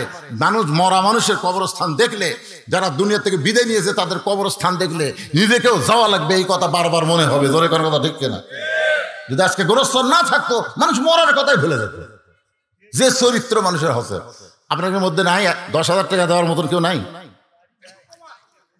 এই গোরস্থান কমিটি সভাপতিকে, সভাপতি আগে দিছে, আদায় হয়ে গেছে, আবার খামা খাওয়াজ বাদ দিতে। এই যে একটা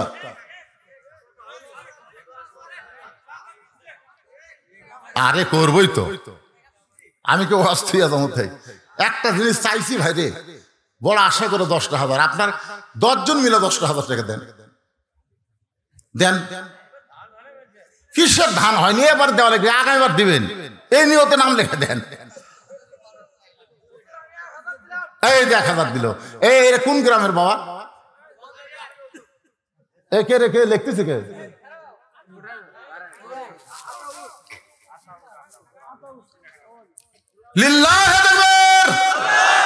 আতাউর গজারি 1,000 টাকা ধরে বলেন মারহাবা। 2 নম্বরে কোন আল্লাহর পাগল আছেন? বাপ মা কবরে গেছে, দাদা দাদি কবরে গেছে, বাপ মা রোহের মাগফিরাতে। আমি যে বাড়িতে ছিলাম, ওর নাম হলো বকুল। নাম কি? বকুল মন্ডল নাকি ওরা? মন্ডল। বকুল মন্ডলের মা বাবা 2 দিন অসুস্থ। আমাকে বলে, হুজুর আমার বাপ মার জন্য দোয়া করবেন। এই বকুল ভাই এখানে নাই, আসেনি? বাহির গ্রামের লোকের কাছ থেকে টাকা নেওয়ার জন্য আপনার মাহবিল করছেন 10 টাকা 20 টাকা দিবে, একবার দিছে আবার দিবে, অসুবিধা কি? শোনেন, একবার দিছে আর একবার দিলে কি আপনার অসুবিধা হবে? কারণ আপনার ব্যাংকের টাকা জমা থন একবার না বারবার? কেন বারবার থন? বেশি হবে। তার মানে বোঝেন আপনি দুনিয়ার ব্যাংকে জমা থলে বেশি হবে, আর যে টাকাগুলো দান করতেছেন এই টাকাগুলো আল্লাহ জান্নাতের ব্যাংকে আপনার নামে অ্যাকাউন্ট করতেছে। তাহলে দুনিয়ার ব্যাংকের টাকা বেশি করে মরে গেলে কোনো লাভ নাই, বরং জান্নাতের ব্যাংকে আপনি টাকা বেশি জমা রাখেন, আপনার আখিরাতে আপনার কবরে আল্লাহ তাআলা এর জন্য কি দিবে? রহমত বরকত দান করবে। তো জান্নাতের ব্যাংকে জমা রাখার জন্য আবার আপনাদের মধ্যে ব্যাগ রুমাল যাবে, সবাই 10, 20, 50 টাকা 100 টাকা করে দিবেন। এরা যখন বলতেছে আদায় তেমন হয়নি, এই জন্য আবার ব্যাগ দিলাম। ভাই এই ব্যাগ আলা পাঠিয়ে তোমরা ভিতরে যাও, 5 মিনিটের মধ্যে আদায় কমপ্লিট করে আবার তোমরা ব্যাগগুলা টেজে জমা দিবা। দেন, সবাই দেন 10, 20, 50, 100 টাকা যে যা পারেন আল্লাহ রাস্তা দান করবেন। বাপ মা যাদের কবরের কাছে, বাপ মা রোহের মাগফিরাতে দান করবেন। 10 জন মানুষের কাছে 10,000 টাকা চাইছি, আমার এক ভাই 1000 টাকা দিয়ে বসে আছে, আর কি কথা বলেন? দাও দাও, সবাই ব্যাগের মধ্যে দেন দেন দেন, সবাই দেন, বারবার দিবেন, বারবার দিবেন। শাহজাহান নামে আল্লাহ তোমার একজন বান্দা 1000 টাকা করছে দান, আল্লাহ শাহজাহানের দানকে আল্লাহ আপনি কবুল করেন। আল্লাহ নেক নিয়ত নেকাশা করেন, আল্লাহুম্মা আমিন।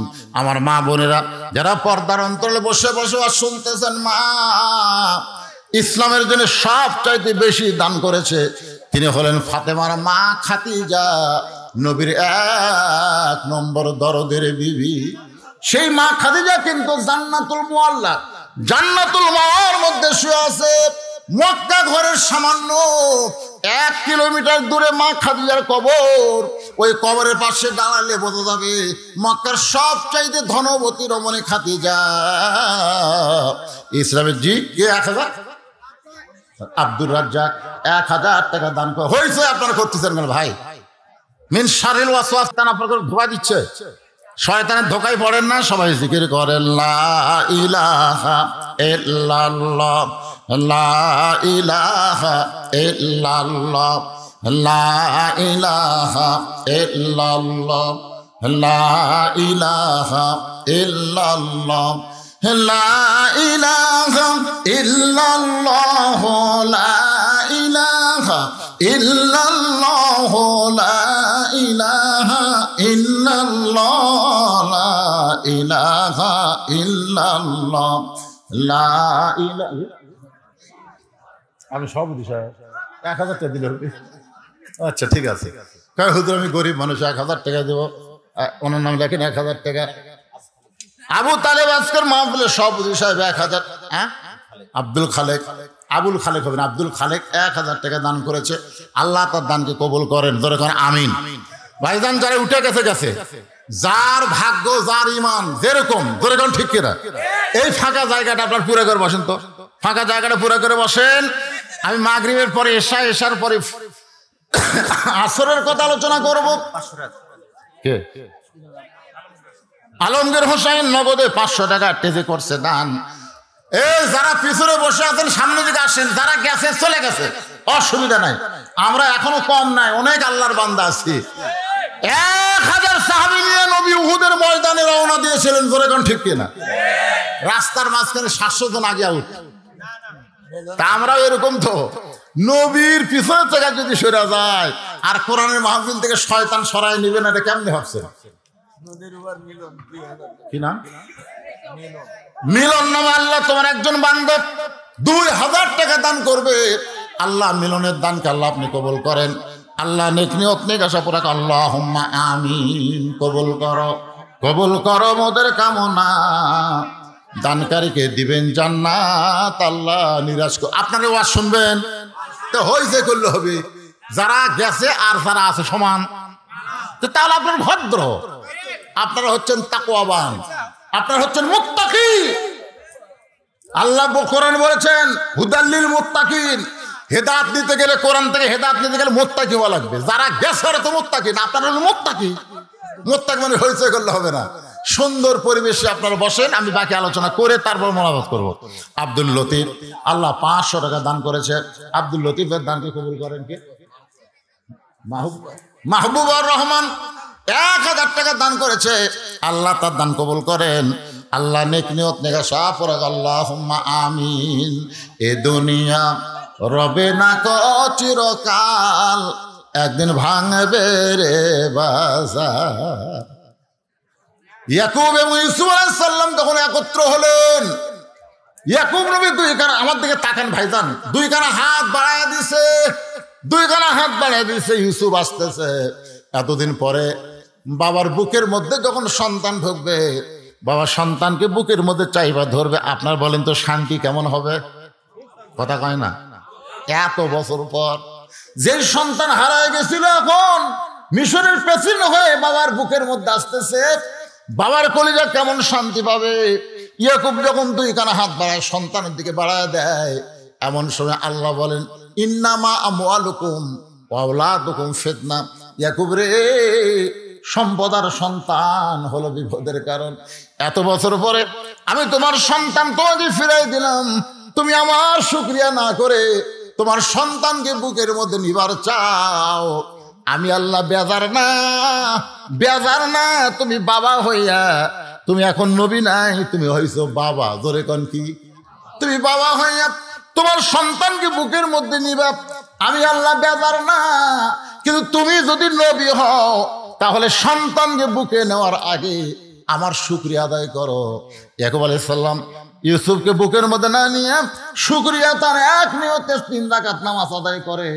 ওই 3 রাকাত নামাজ আল্লাহর কাছে এতই পছন্দ, নিজের সন্তানকে বুকে না নিয়ে আল্লাহকে শুকরিয়া তার নামাজ হয়ে সেজদা দিল।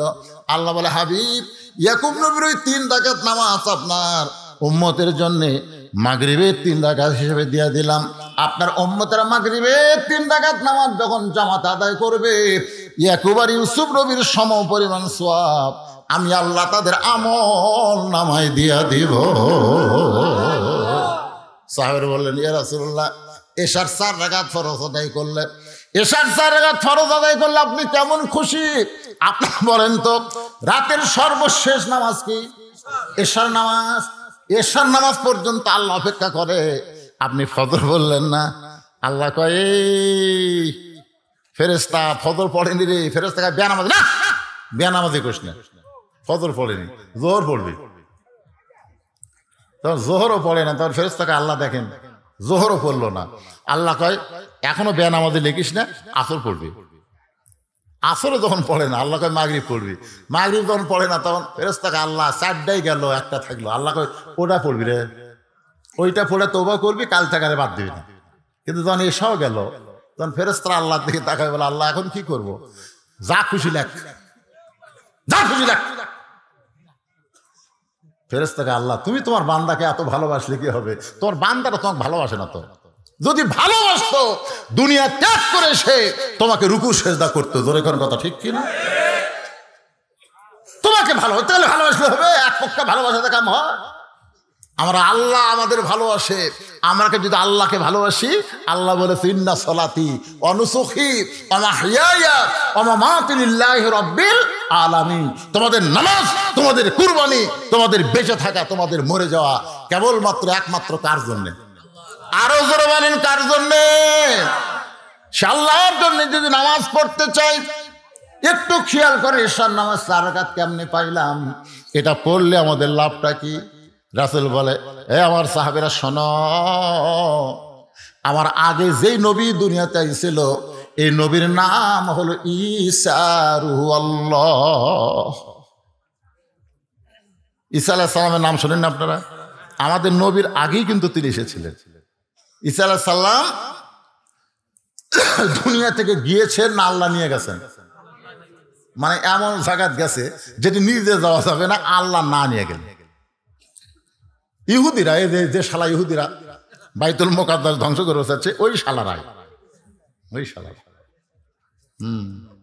ইহুদি কিন্তু সর্বসময় নবীদের শত্রু, মুসলমানের শত্রু। সব সময় ইহুদিরা হচ্ছেন একের ঘেরাও করছে, ঈসা আলাইহিস সালামের বাড়ি ঘেরাও করছে। ঘেরাও করে করছে, পলাবি কোন দিক দিয়ে রে? পলাবি কোন দিক দিয়া? তোকে আমরা হত্যা করব। ঈসা আলাইহিস সালাম ঘরের মধ্যে গিয়ে বলে, আল্লাহ, বাইরে যেভাবে ফলা বর্ষা নিয়ে ওরা ঘুরতেছে, আমি বের হলি ওরা হত্যা করবে। আল্লাহ বলে, ঈসা কোনো টেনশন করো না, তোমাকে বের হওয়া লাগবে না। ঈসা বলে, আল্লাহ, বের যদি না হয় তাহলে কোথায় যাব? আল্লাহ বলে দরজা বন্ধ, ঘরের তালা ফাঁক করে তোমাকে আসমানে নিয়ে আসবো। ঘরের দরজা কি বন্ধ, মানে দরজা দিয়ে তো বার হওয়া লাগবে না, ওপর দিয়ে ঈসা আলাইহিস সালামকে আল্লাহ নিয়ে গেছে। ইহুদির মধ্যে যাই সবচেয়ে বড় বীর, কয় না রে এতক্ষণ খালি এই বাড়ি পড়াতে আমাকে কি হবে, দরজা ভাঙ। খুব মশানলে নবী করে না, বিশ্ব নবীর উম্মত করে তোমাকে প্রেরণ করো। যেই কইছে কোন নবীর উম্মত, সাথে সাথে সাল্লাম শুকরিয়া তার 4 রাকাত নামাজ পড়ে। আল্লাহ বলে ঈসা বিশ্ব নবীর উম্মতের কথা শুনে 4 রাকাত নামাজ পড়লা কেন? বলে আল্লাহ নবী হয়ে আমি যে খুশি হইনি, বিশ্ব নবীর উম্মতের কথা শুনে 100 কোটি গুণ বেশি খুশি, এই জন্য শুকরিয়া তার 4 রাকাত নামাজ পড়লাম। আল্লাহ কয় হাবিব ঈসা নবীর ওই চতুর্থ আসমানের 4 রাকাত নামাজ আমি ব্যথা দিব না, আপনার উম্মতের জন্য এশার 4 রাকাত নামাজ হিসেবে দিয়ে দিলাম। জামাতের সঙ্গে আদায় করলে ঈসা নবীর সমপরিমাণ সওয়াব আল্লাহ আমি দান করে দেব। এখন আপনারা বলেন আজকে নামাজের ওয়াজ শুনে কোনটা বাদ দিবেন?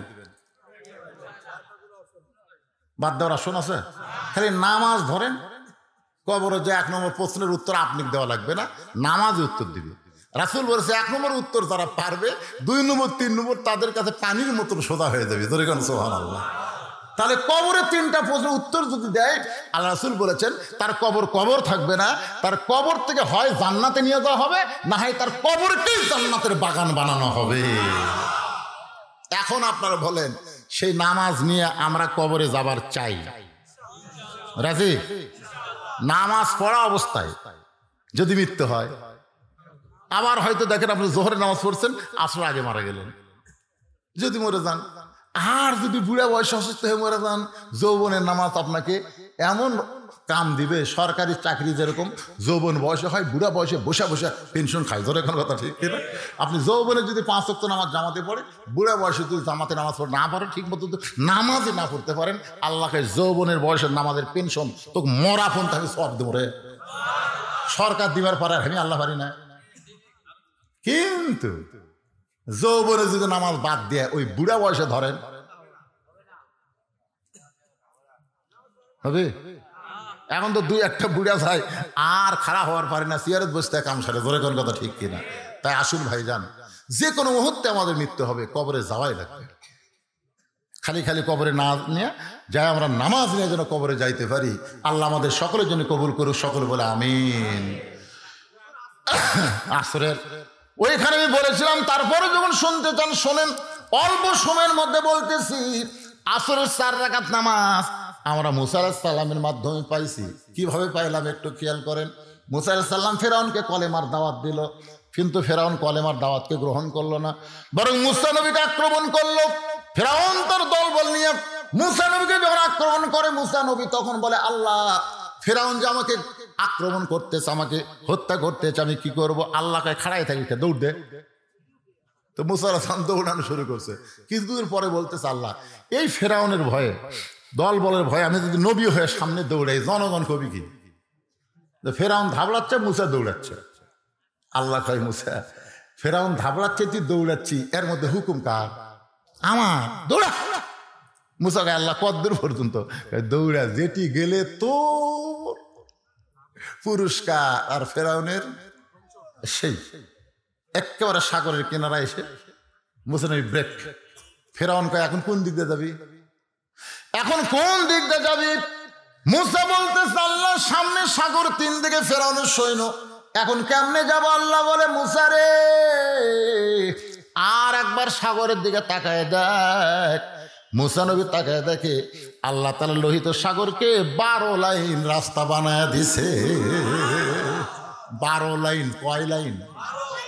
এই যে সিরাজগঞ্জ থেকে আমাদের বগুড়া আসতেছে, কয় লাইন? 8 লাইনে হবে এখন, আপাতত 4 লাইন চলতেছে। তাই বাড়ি ঘর ভাঙ্গা, দোকানপাট ভাঙ্গা খালি গুঁড়া করে দিচ্ছে। জোরে কর কথা ঠিক না? আমি একদিন আফসোস করতে যা, রে এই দোকানগুলো সব ভাঙ্গা দিল, এই হোটেলগুলো সব ভাঙ্গা দিল। এক দোকানদার করছে, হুজুর আমার দোকানের দাম হইতে 2 লাখ টাকা, পাচ্ছি 22 লাখ। কঠিন অবস্থা। দেখেন একটা সামান্য রাস্তা করবার যায় সরকার এত টাকা খরচ করতেছে, আর সাগরের মধ্যে 12 লাইন রাস্তা, আল্লাহর খরচ কত? সুবহানাল্লাহ।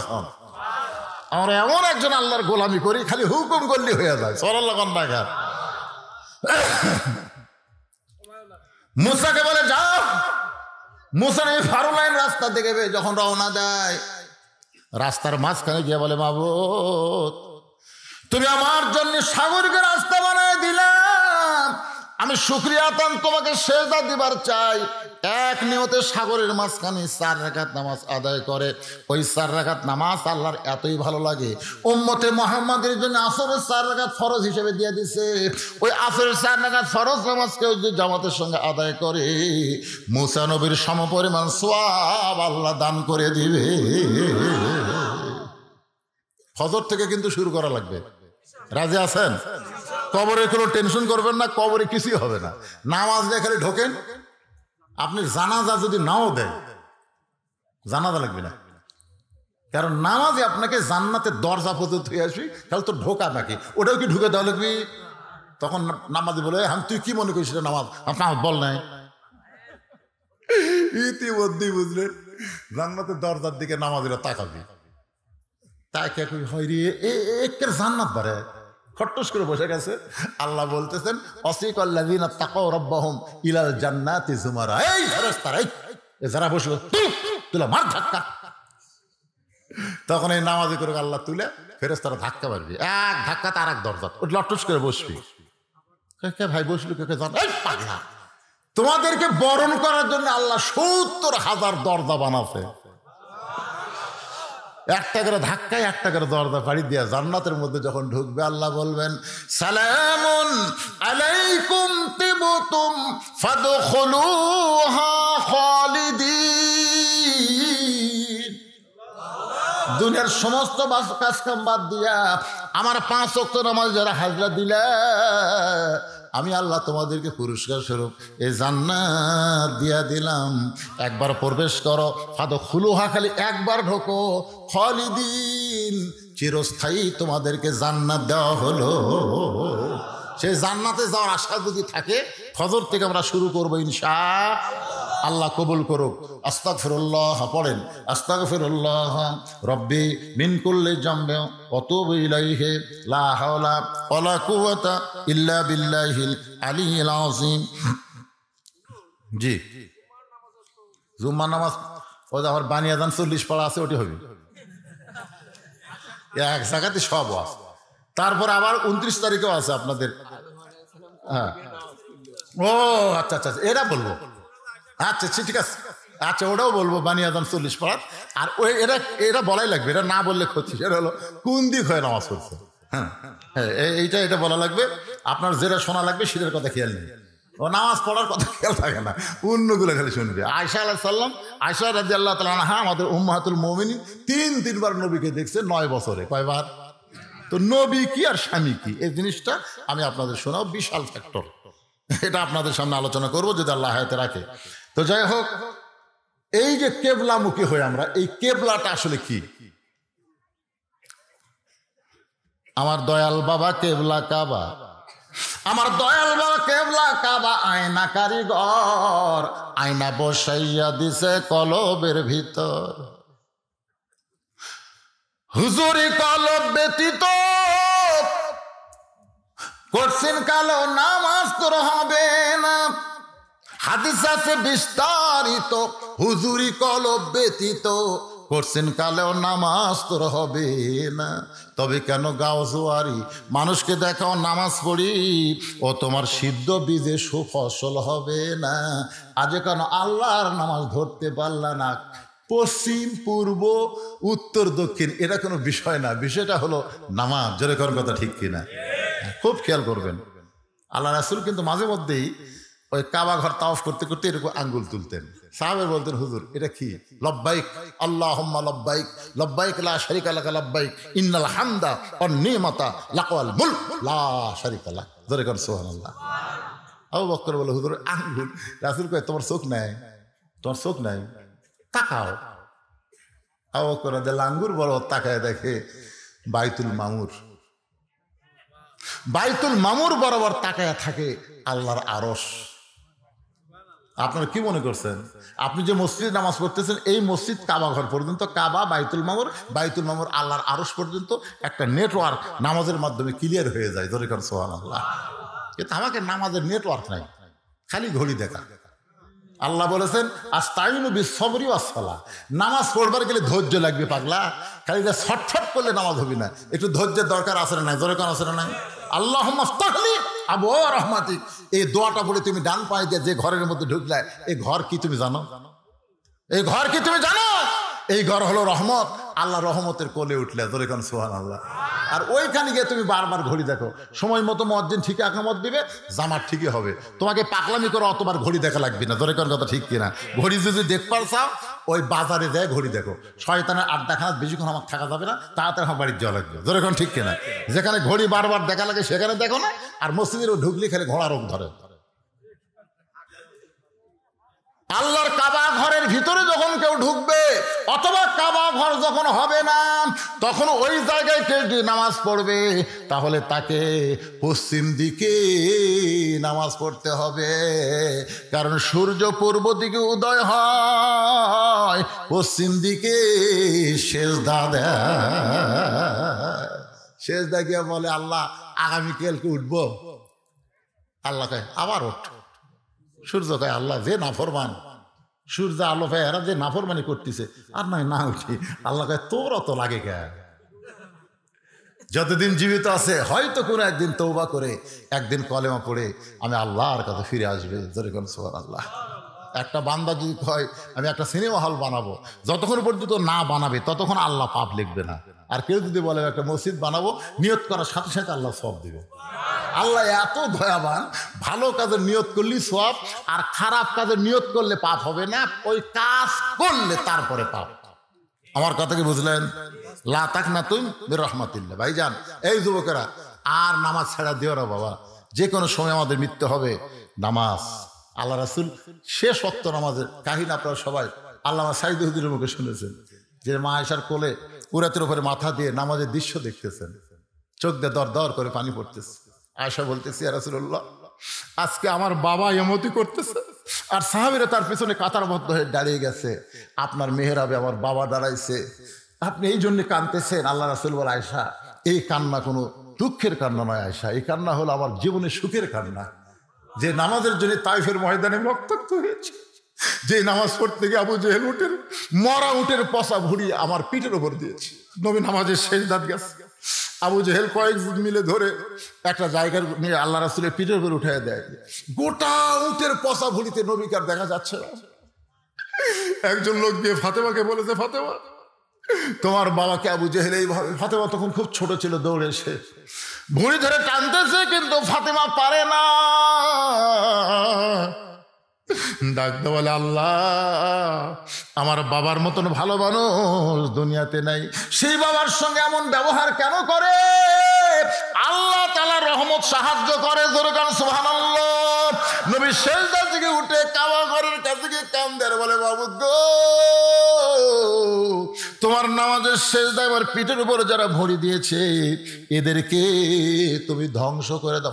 চমকে ওঠে, যেই কইছে ধ্বংস করে দাও, আবু জেহেল, উতবা, শাইবা, ওলীদ বিন মুগীরা, এরকম নাম ধরে ধরে নবী গর্দা করলেন। বদরের যুদ্ধে ওই শালারা সব শেষ, এক শালাও না। আজকে যারা নামাজ পড়ে না, আযান দেওয়ার পরেও নামাজের খেয়াল যারা করে না, এরা হচ্ছে বেনামাজি আবু জেহেলের বংশধরের লোক। জোরগণ কথা ঠিক কিনা ভাই? এত কঠিন কথা বললাম এই কারণেই, মান তারাকা সালাতু মুতাম্মিদান ফাকাত কাফারা। বুখারী শরীফের হাদিস, ইচ্ছা করে একক তো নামাজ যারা বাদ দিল, এরা আল্লাহর সঙ্গে কুফরি করলো। নাউযুবিল্লাহ কন্যা খায় না, এটা কি আমার বানানো কথা? বুখারী শরীফের কথা। তো তাই আজকে আপনারা মনে কষ্ট নিয়েন না। কিছু লোক হয়তো শুনতে চাইছিল মা ফাতেমার কবরের কথা, আমাকে বলছিল হুজুর কবরের গোরস্থানে ওয়াজ, একটু ফাতেমার কবর কান্দে কান্দে কান্দে কান্দে বহু ওয়াজ করছি, কাম হচ্ছে না। বক্তাও কান্দে, শ্রোতারাও কান্দে, কান্দে কান্দে থুয়ে যায় ওই কান্দার মতন। ছোট্ট একটা দৃষ্টান্ত দিয়ে মনোরোধ করবো, শুনবেন? কোন কান্দা? ওই কান্দা। এক টোপলা খাবার নিয়ে এক লোক যাচ্ছে, যাওয়ার সময় দেখে একটা ক্ষুধার্ত কুকুর রাস্তা দিয়ে যাচ্ছে, লড়বার পারতেছে না। মানে কুকুরটা এত ক্ষুধার্ত দুর্বল হয়ে গেছে, পা পিছনে পড়ে যাচ্ছে, আবার উঠতেছে, মানে ন্যাঙ্গল ভ্যাঙ্গল করে হাঁটতেছে। লোকটা খাবার টোপলা থুয়া কুত্তার পা ধরে বলতেছে, বাবা কুকুর রে, তুই না খায় খায় মরে যাচ্ছিস রে। দেখেন ওর টোপলার মধ্যে কি আছে, খাবার আছে, কিন্তু খাবার থুয়া ওই কুত্তার পা ধরে কাঁদতেছে, কুত্তা রে তুই না খায় মরে যাচ্ছ রে। তখন আর একজন চিন্তা করে, কিন্তু কুত্তার পা ধরে কাঁদতেছে, এটা মানে বরকতের কুত্তা হবে। ওই আর পা ধরে কান্না শুরু করছে। কুত্তা কয়, আল্লাহ আমার যে শক্তি আছে এই শক্তি দিয়ে তাও কোনো জায়গার যে খাবার পাইতাম, কিন্তু এই দুই শয়তান যেভাবে আমার পা ধরলো, আমি তো লড়বাড়ি পারতেছি না। আর একটা লোক রাস্তাতে আসতেছে আর বলতেছে, এটা বরকতের কুত্তা হবে। পাও ধরে যখন কাঁদতেছে, আমিও কান্দি। ওই এক পাও ধরে কাঁদতেছে, আর এক লোক আসতেছে বলতেছে, জাগরি একটা পাও এখনো বাকি আছে। ওইও পা ধরে কান্না শুরু করছে। কয়েকদিন হলো, আর একজন আসে কয়, হ্যাঁ পাও তো শেষ, কি ধরি, তাকে নেওয়া আছে। কুত্তা জন্মের সোতা শুতিছে, আমার আর বাঁচার বুদ্ধি নেই।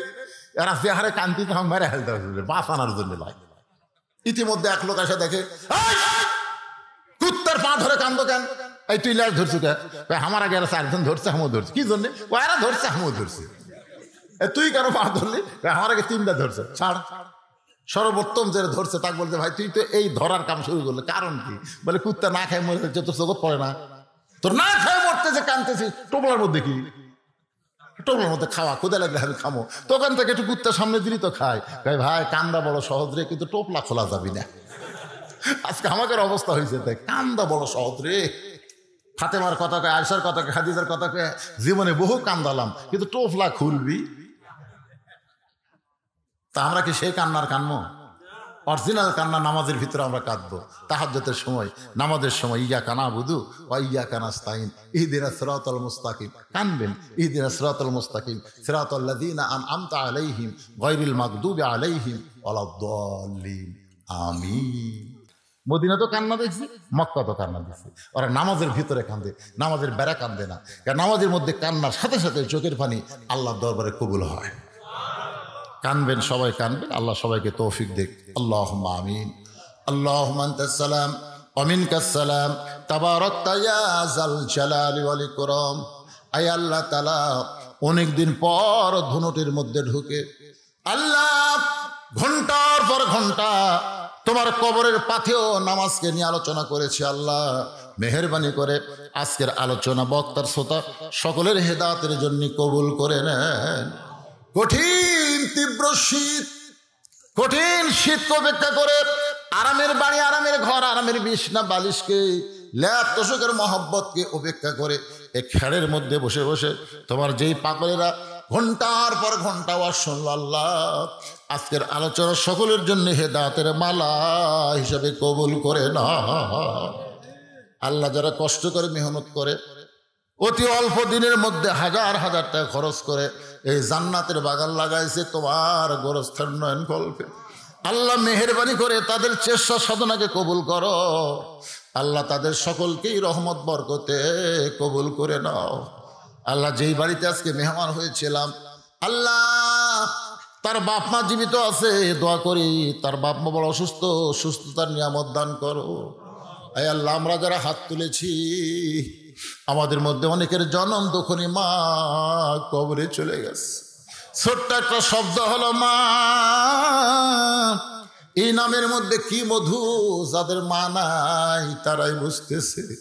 এই দরদের মা যাদের কবরে গেছে, আল্লাহ মেহেরবানি করে মায়ের কবরটাকে জান্নাতের টুকরা বানায় দাও।